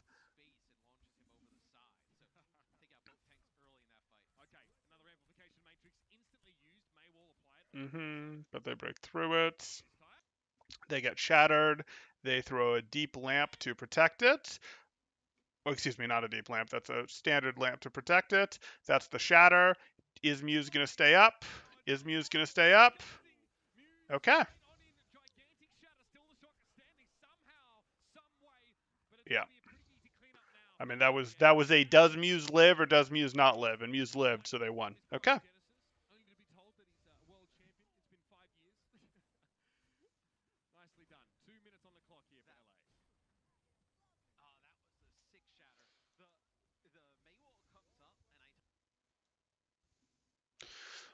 Um, Not particularly well, Ash Phoenix, so I'm probably not the right person to comment on that. Like a little bit of back and forth, but not enough that I think I'm the person to ask about that.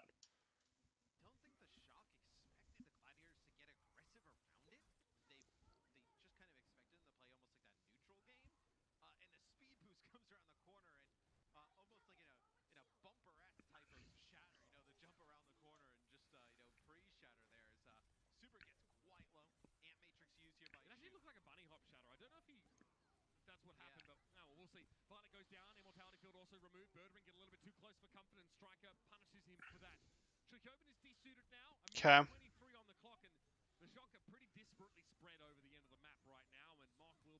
This is over. How much stall can they do? May.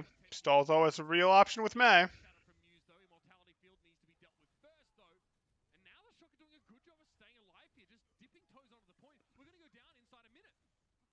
Beats come out on both sides. There's the high noon.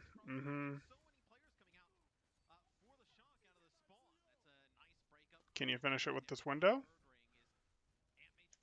Why? Chiobin's got 400 health. 500 health. Okay, is getting healed. Deep boost right through the window. Okay.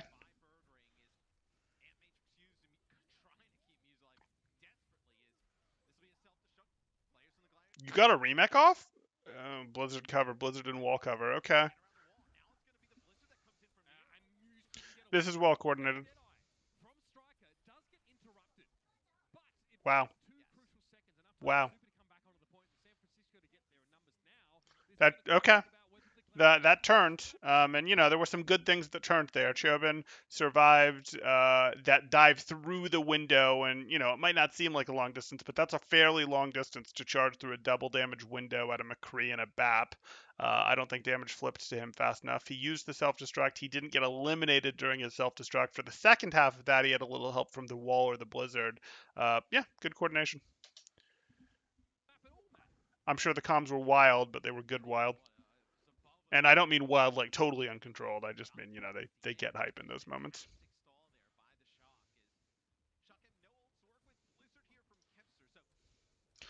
Yeah, I think Choi, good play from Choi. Obviously, Nero helped Choi, but yeah.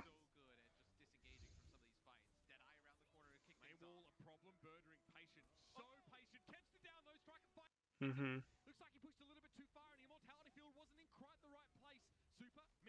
Okay, there we go. Surely they can put it away this time. Stay in this map. No, they didn't finish with time. They had to finish with time. Shock gets 4 minutes to take a tick. This is over. So hard to attack this point. No angles to abuse. There's some angles, but yeah, it's harder. It's like King's Row. There's angles, but you forget that they're there. It's very easy to forget that they're there. And yeah, they're not as strong. Um, good maximization of mech before losing it, but he could have stayed back DM'd and tossed bomb from further. Potentially, potentially. I think what he did worked pretty well, but yeah, that's an option. The delay. What's the delay between the Owl games and them appearing in the Overwatch League viewer? I don't know. I don't know. If it's there, we can hop over and watch it. Someone tell me if it's there.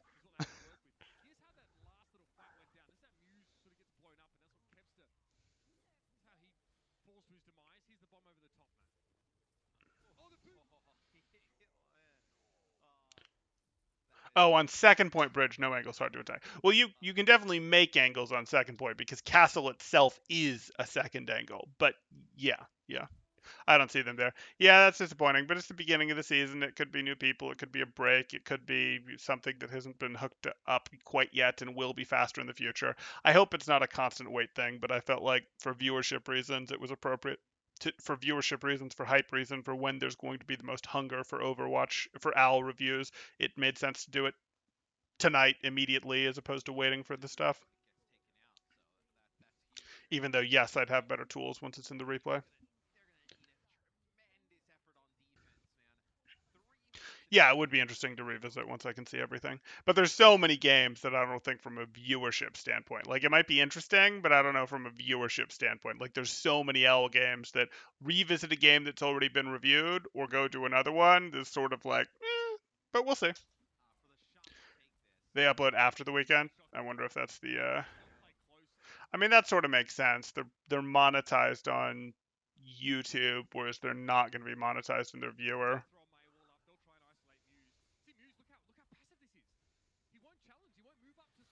Mhm. Mhm. Okay, so the shock push in. They hit their wall. They again looks like got the first wall. They slide for an interesting rotation there. There's the second wall. Did they get enough value? They got a little value during their wall. That lamp is split. Yeah, that lamp doesn't work. Bad lamp, Violet. Bad.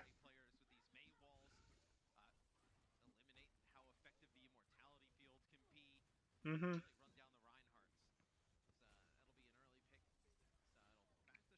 Shock using a wall to try to protect to stabilize. Don't love that. I don't love investing the window here. But looks like it's gonna work. Okay. There you go. It's over. I mean, this wasn't really in question. Okay.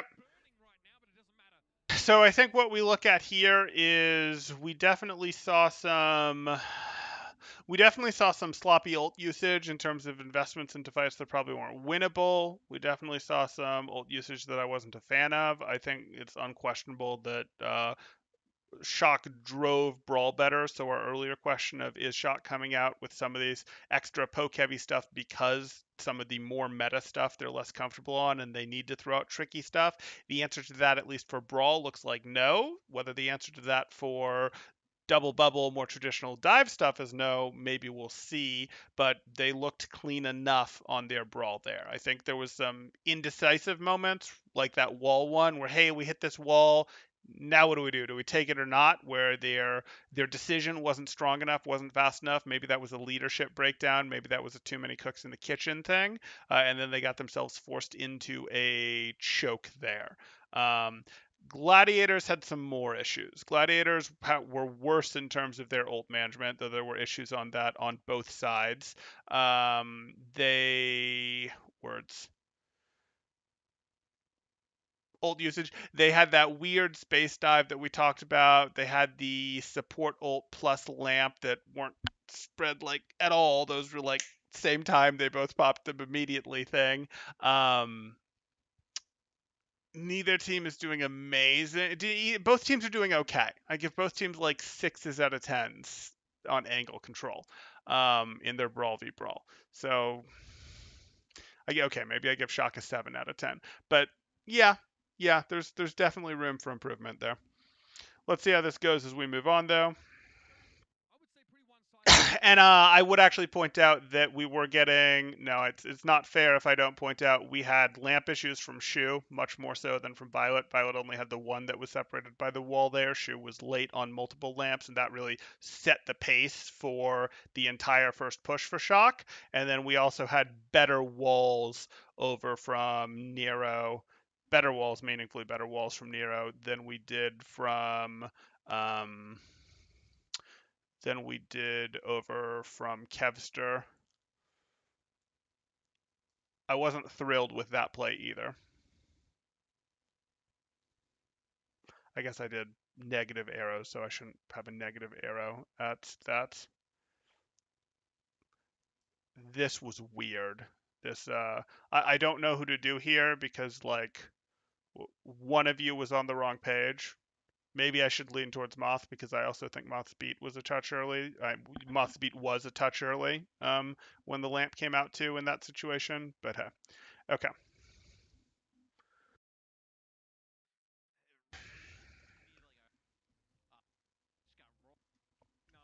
Okay. I think they upload after the weekend. They don't get stats till like Monday or Tuesday. I don't know. I don't know.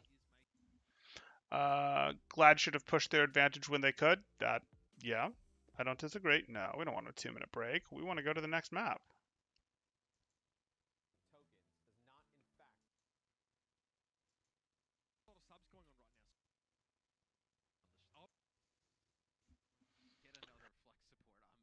Okay.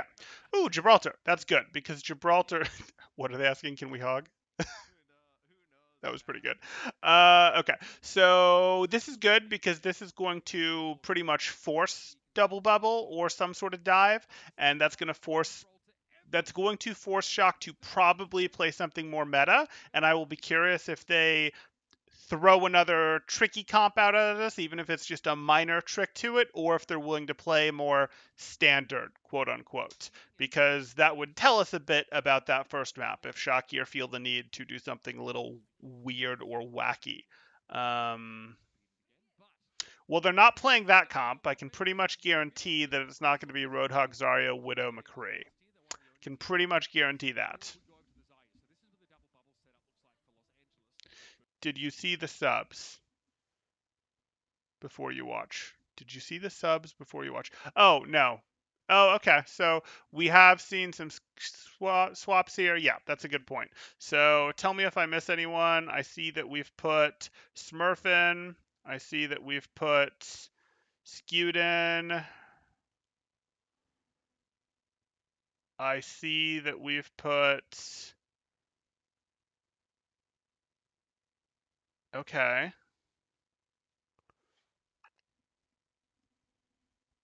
Okay. Violet? Twilight? Okay, so that's what we've done. Interesting. And then Glisser as well. Okay, so interesting. Hmm. Hmm. Yeah. Yeah. Okay, so that's either this is them trolling, going, "We've got your number and we are very confident we are going to win," or this is them going, "Hey, we need different players for this." And I'm not at all shocked to see Smurf here. Like Super having a better Reinhardt than Winston isn't like news. So, that they were more happy to play the Brawl with Super isn't at all surprising. Now Smurf is coming in for the more Winston heavy map, but I'm curious if this is a situation where with the previous DPS line with Super, they were uncomfortable playing on uh, a more traditional dive, poke dive, double bubble type thing, and now they can do it with Violet. Um,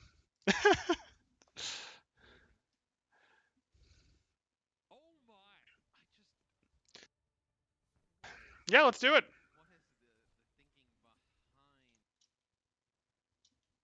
You think they want Twilight Anna and Violet is too good not to play? Okay.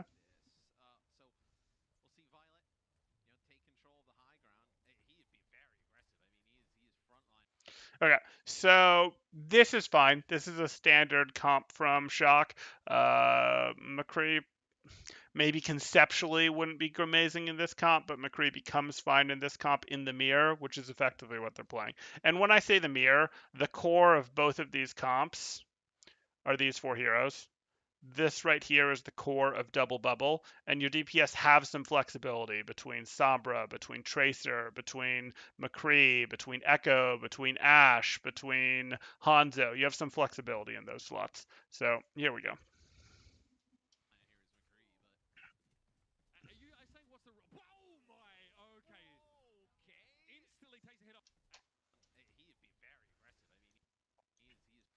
Smurf is circling. Smurf is circling. Chiyobin, okay, so they're set up. So their backline is in position. They must have sim TP'd up here. Maybe, yeah, it has to be a sim TP to be up here at this moment. And now we're going to have Chiyobin plus Violet plus Brig running in from this direction, while Smurf jumps from the other direction. And this is basically the old floats play. This right here is effectively the old floats play, where you go, hey, we're going to have our Winston jump in on you, while our backline just hard runs you down. Like this short range hard without a Lucio runs you down. So they have to already be close and run you down with brawl power, with a Zarya, with a Brig, with a McCree. This is like old floats, old protect the McCree, but mostly old floats where core just runs you down while the Winston goes from a different angle and gets his value and hits some separation so that the opposing Ana can't keep their team up, etc. And this is one of the ways. Yeah, that's fine. This is one of the ways that you expect. Oh, Smurf did Smurf. I'm surprised that Smurf. I would love to know where Smurf was. I assumed that he was just zapping from there, as is the standard for this play. Smurf? Smurf? Where are you? Huh. Okay. Smurf must have been tying up DPS and then jumped back to join. That's weird. That's weird. But it worked. Usually, again, how this works is you use your tank to go do things, preferably with your projected bubble, to go do things to help your team rotate, or you your tank is jumping to go do one of two things: to either help your backline rotate or to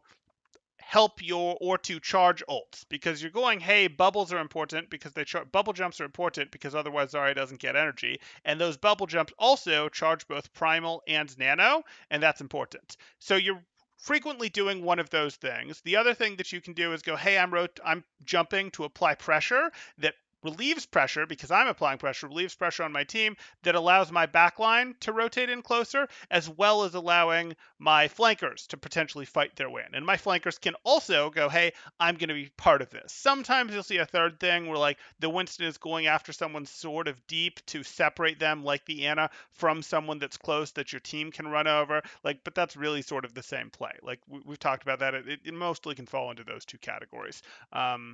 And that, I think, is what we saw here. I think all that was going on is Smurf, instead of jumping on the back line, was probably contesting maybe Muse, maybe Birdring, maybe Kevster.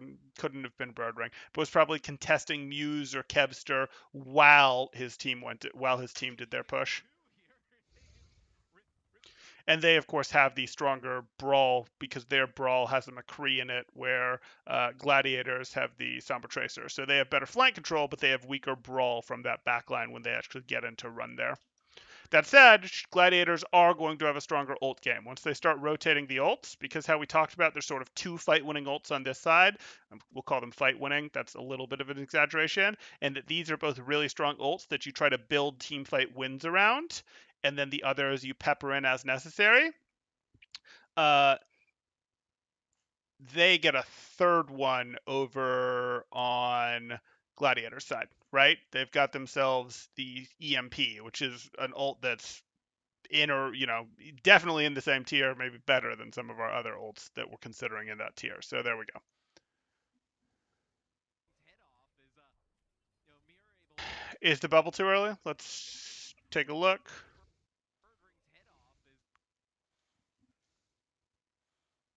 Okay.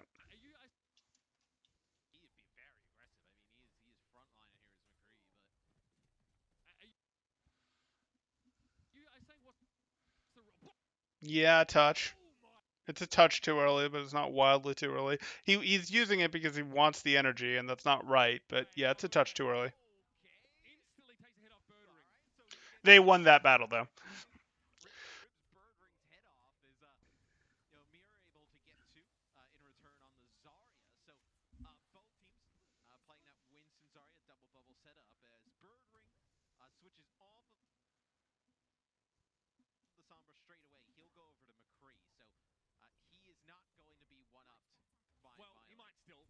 Okay, so Gladiators is making the adjustment, and that's correct. Again, this is this weird thing where, like, McCree isn't really as good as any of the other heroes that you'd usually play with the Tracer uh, into other comps, like Brawl, into like a more standard Orisa poke comp, into all of that type of stuff. It's not really better, but it is kind of specifically better into the double bubble mirror. So it's unsurprising, because it works if you're playing into, like, Tracer Echo, McCree's pretty good. If you're playing into Tracer Sombra, McCree's pretty good. You see where I'm going with this.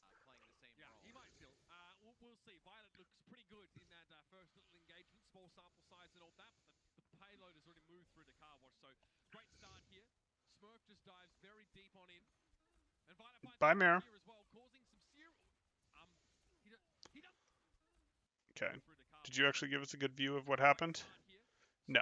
We're off in La La Land here, and we see that we have Muse in. So Muse had just clearly done some sort of soft dive, but why is Mir getting pushed? Mir just got caught out of position, didn't he?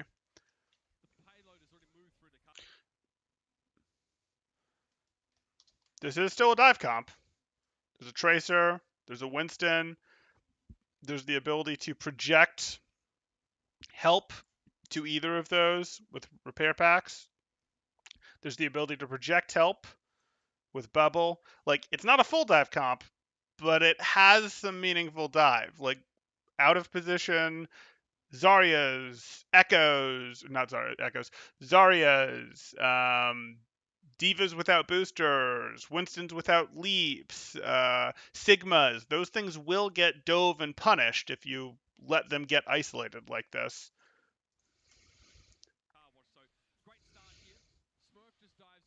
Yeah, that's you just can't be there.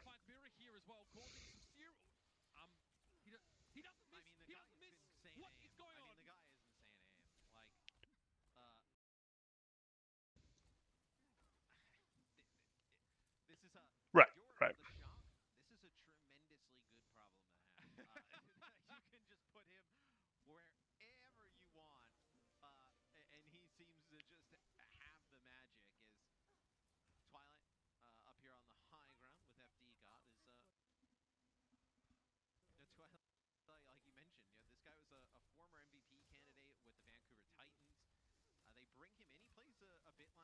Mm-hmm.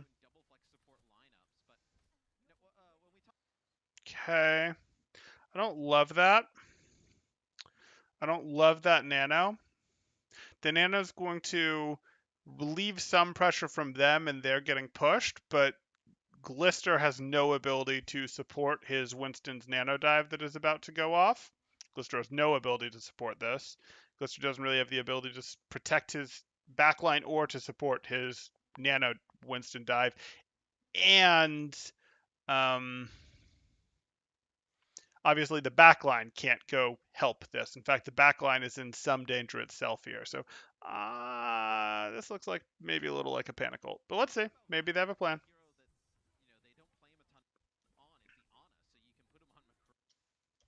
Excuse me? Oh yeah, that's what I was expecting. Okay. So here we are. You hit that nano. You're not also popping a rally or anything. Violet can't help you up there. Why are you not instantly deleted? Like, yes, I see O because Smurf came back this way. Okay, so you went for a pinch play there as opposed to you're using a nano Winston to peel? I mean, it can be done. You can get mirror eliminations. I don't love the nano Winston to peel in this setup. I don't. And I think this is the right order of things where, yes, you tried to peel with a nano Winston and we just went big bang. And that's what's supposed to happen. Mm-hmm. Smurf? Really?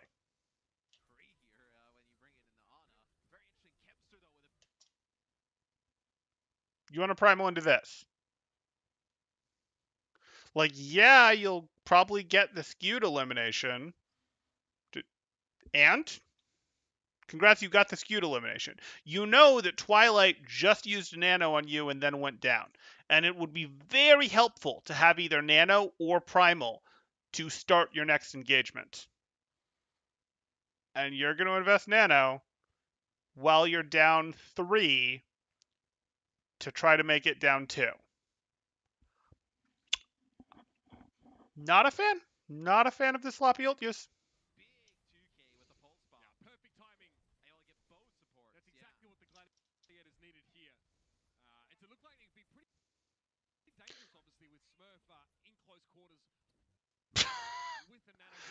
Okay, so Smurf got out, which is cool, I guess. But no, that was not the play.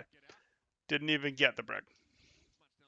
Donated an extra 900 ult charge there. Yes, got 400 of it back in healing, but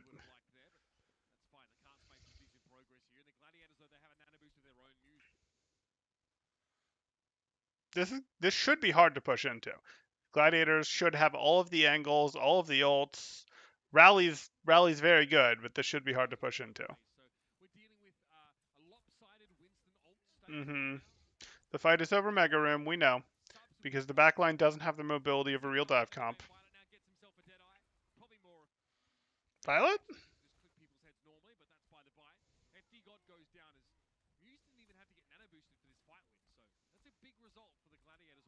Mm-hmm. Mr. X is correct. This is very hard to break. Do have both the Grav and the Rally, which is good, but Gladiators can rotate really light ult usage with their superior positioning and make this really hard to get into. Just don't let Shock force a brawl early. Because even though Grav and Rally are both really strong ults, they're both strong ults that make it so that your backline wins the fight. If your backline can't get to, say, 2+ targets that it wants, even though they're really good fight-winning ults, it's not going to work.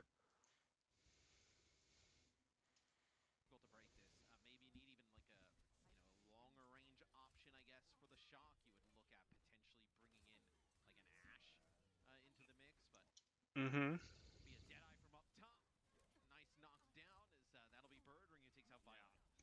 Okay. Yeah, that's fine. You're investing the nano well downward. Yeah, unsurprising that that worked. Yeah, that's just Winston's life. Nano lets you actually think you're a tank for a second. Mm-hmm. Mm-hmm. Yeah, so that was good. They recognized that, hey, even though we're down one, we got in, and down one with everyone else having most of the resources is about as good as it's going to get. And let's use one of our two initiation ults, which is either going to be our nano or our primal, in this case, our nano, to properly initiate, see if we can get some people off the high ground with it or get an elimination with it, and then we can use from there, we can use our actual fight winning ults. Now they used both of them, but given that this is second point and it is so hard to fight your way into second point, I don't actually mind that. They probably should have been fine with one, but I don't actually mind that they used both, especially because it was correct of them to use both 100% because they got Rally out of the other side, so investing your own Grav on top of that is right. Plus, you absolutely do not want to have to fight your way through those doorways again. So that was a good job of recognizing, hey, we're down one, but this is actually relatively cheap for getting in. Let's pull the trigger and make our play.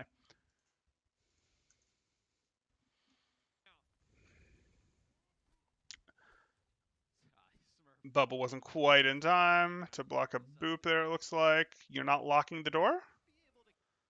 Not locking the door, okay.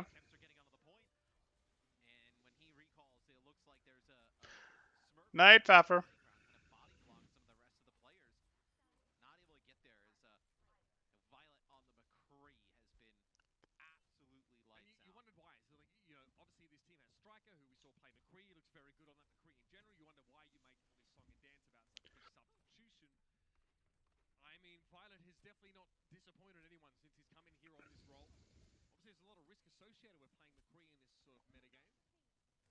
No.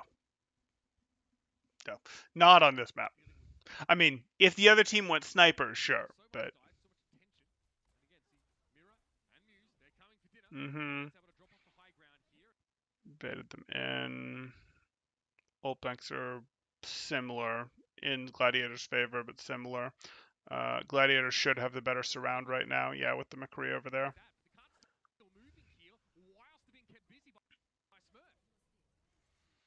And that should be it. The Grav plus High Noon should do it. What?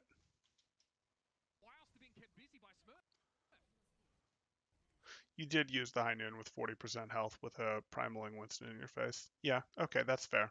That's fair that that didn't work. And you pull the trigger because otherwise it's not going to work, and the big, healthy Winston is able to just absorb it, and so you don't have enough follow-up for your Grav. Okay. Yep.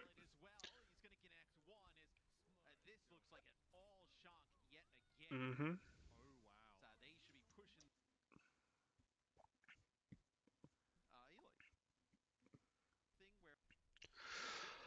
We had the big positional mistake from Mirror there.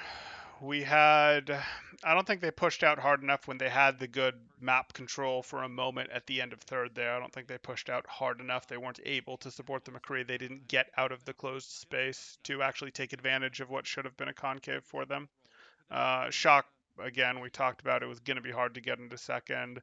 That was going to be a struggle. I didn't like what we saw in terms of the Smurf Primal, was it? Yeah, the Smurf Primal that we saw after the grab on second point, but they did two pushes later make things work with a good Nano Smurf engage, as well as important things that were happening below that looks like they were done reasonably correctly, but I don't have a replay viewer, so I can't tell you exactly how that went. But how the ults were spent was correct.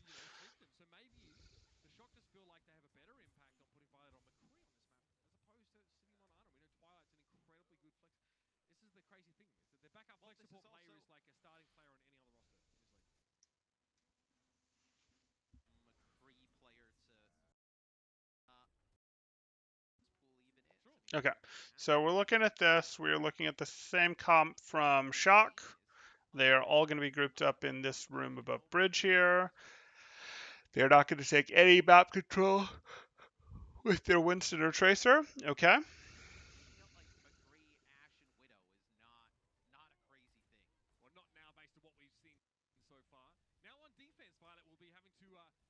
Okay, now you're spread out a little for your Tracer and your Winston in terms of flank control.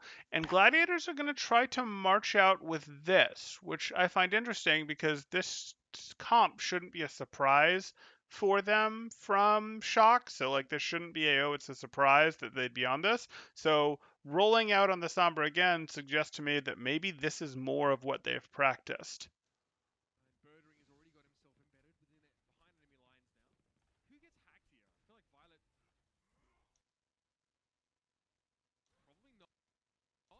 You got the hack, but you still have to win it. Didn't win it. Yeah, like, why is there not help for that?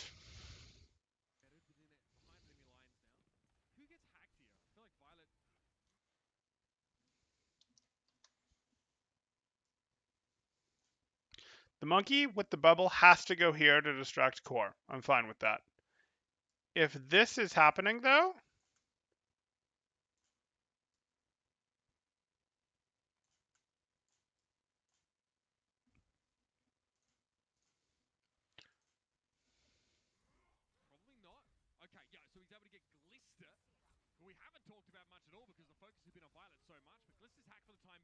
mm-hmm.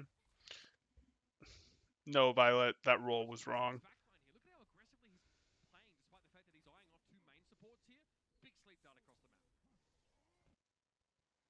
Okay, you've still got flash. Good.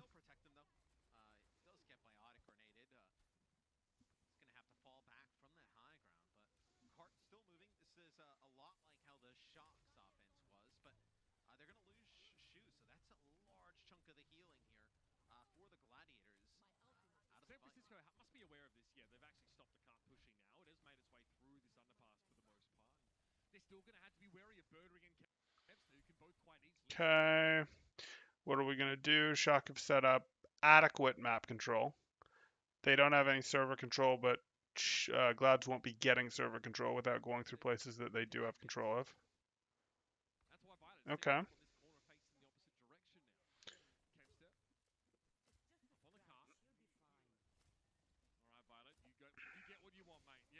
Okay, that's a long rotation the Gladiators are doing. It's a good one, it's the safe one, but it's a long rotation that they're doing.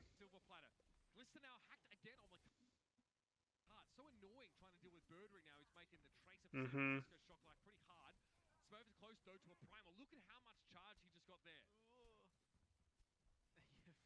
And after that long rotation, they get dropped off. Okay.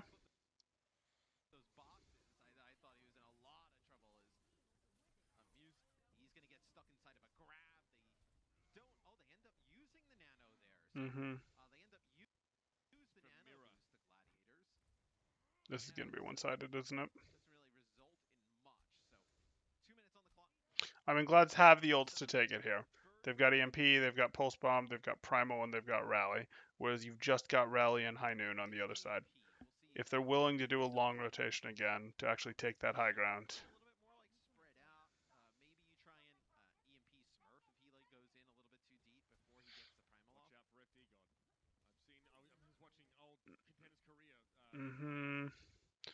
So that's just a standard bubble push. While that bubble push is happening, it did take a lot of space for his team. They should be able to drive off the unsupported Smurf relatively easily. Okay, that might do it. Okay, so there's FD God popping the rally. We've already seen the rally from Gladiators. Why did we already see the... Tell me they didn't use the rally to push the Winston back. No. Are they using rally to rotate through open on the cart? Ew. Okay, you're over here now. Fine. I don't really feel like you had quite enough going on for that. Mm-hmm.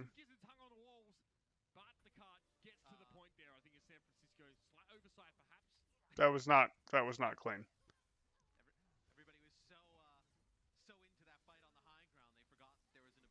Well, the high ground's everything. I mean, the high ground is everything. The objective really is secondary. Control of the high ground will give you control of the objective. And you can enforce control of the objective pretty well from high ground. But yes. Okay. Here we go.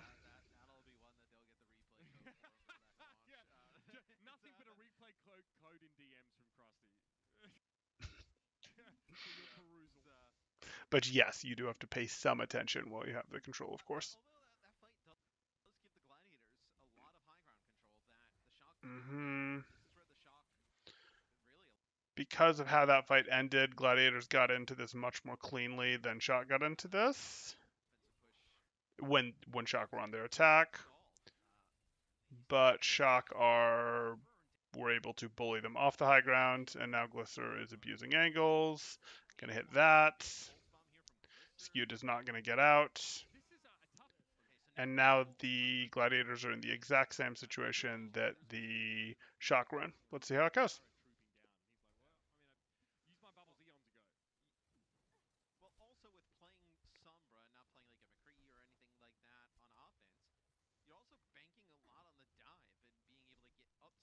Yeah, Gladiators does have to be going for full dives, it's true.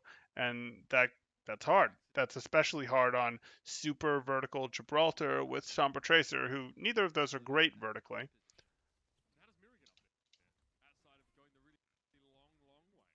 Well, you have to go the long way. That's why on the Shock's attack, everything was a fight around this, because that's what it takes for your backline to contribute if you're the attacking team. Ultimately, they were able to get it with, hey, the Nano Winston jump up here, and maybe they dropped from here and went to cart and forced the fight there, but that's why we're seeing so much rotation through there. Mm-hmm.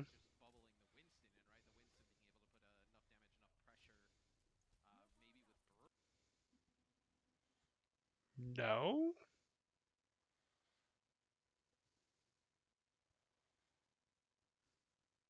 You're nanoing that. Smurf isn't really going to want to chase them in there, and you can't back him up. Smurf is going to chase them in there. Okay. That's why I was objecting, guys. Like, that was almost.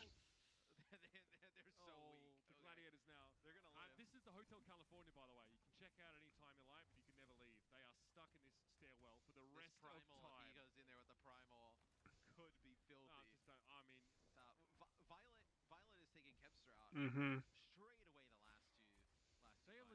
This isn't a good spot for them, by the way. Like this, there's nowhere that they can go from here. This doesn't give them access to this the same way that we had access to this from the other side. This is like the nano investment was silly. They didn't need that, but we're happy to let them be pinned in here. Okay. I'm more okay with the primal because you can actually force them out with the primal as opposed to the nano. Mm-hmm.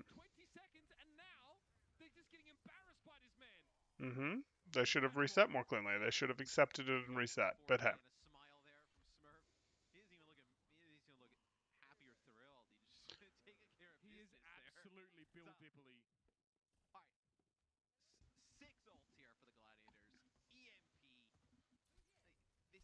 Okay, but you have to get the engage. So are you going to do what they did and just be like, we're going to throw a nano instant at you, and then towards, once the nano starts to, once you actually have lost some health in the nano, invest the primal while your core just pushes cart, you knock them down and you run them over with rally. That's the plan. They'll of course rally, they'll of course grab, but that's got to be your plan.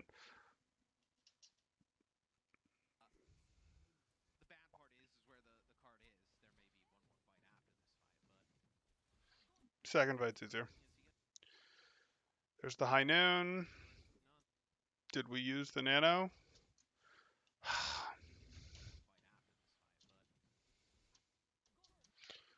Okay, Muse is there. Missing about 200 to armor. Gets nanoed and primal at the same time. Like, I don't mind those overlapping. I don't mind those overlapping significantly, but I do want a little bit of...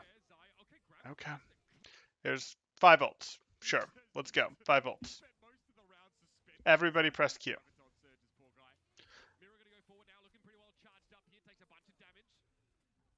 Mm-hmm. Mm-hmm.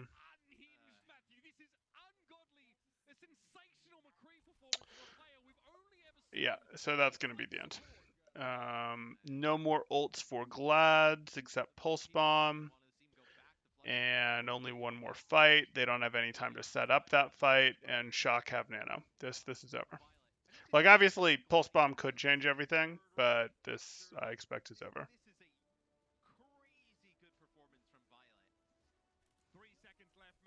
There's the nano. That's going to zone out the back line. The Widow. Over.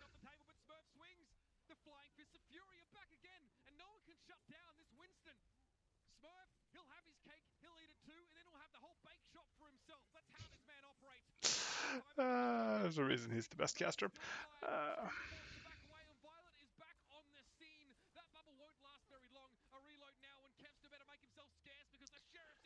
Okay. Okay. That was pretty one-sided. There are some old questions. That second to last fight wasn't necessarily where those old questions were, though. How heavily both of these teams overlap their primal and nano, I think, is a little more so than they need to. But yeah, they couldn't stick that together. They staggered themselves. Gladiators there in the right room. That cost them time. Then, of course, they lose that fight, which they were always going to. So you might as well take that L earlier so that you get more time. You were always going to lose that fight. It was always going to be an uneven ult trade in the lost fight. You just spent time on it. Yeah. They got first. That wasn't amazing. The Shock does look like the better team on this, so Shock may have been, again, whatever. They did their weird stuff with their double hit scan brawl. I think that was, we'll see why that was. Maybe that was to give different people playtime. Maybe that was to do whatever. Maybe that was to do just, hey, we kept exploring and this was something we found work. Pro teams do, of course, scrim a lot, and sometimes you find a strategy that works and you go, let's keep doing this while we develop our actual play elsewhere. So no big deal. Anyway, I think that's going to do it. I could keep going, but we've already been at this for a couple hours. Do I want to keep going? No, that's going to do it. If you guys are enjoying the content, please do like and subscribe. Well, let's see what the next map is. Let's see what the map is. I'm curious. That doesn't change what I said about if you guys are enjoying the content, please do like and subscribe. I really do appreciate that. It would be quite awesome.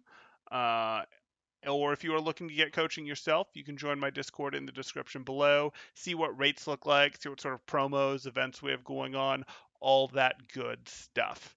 Okay.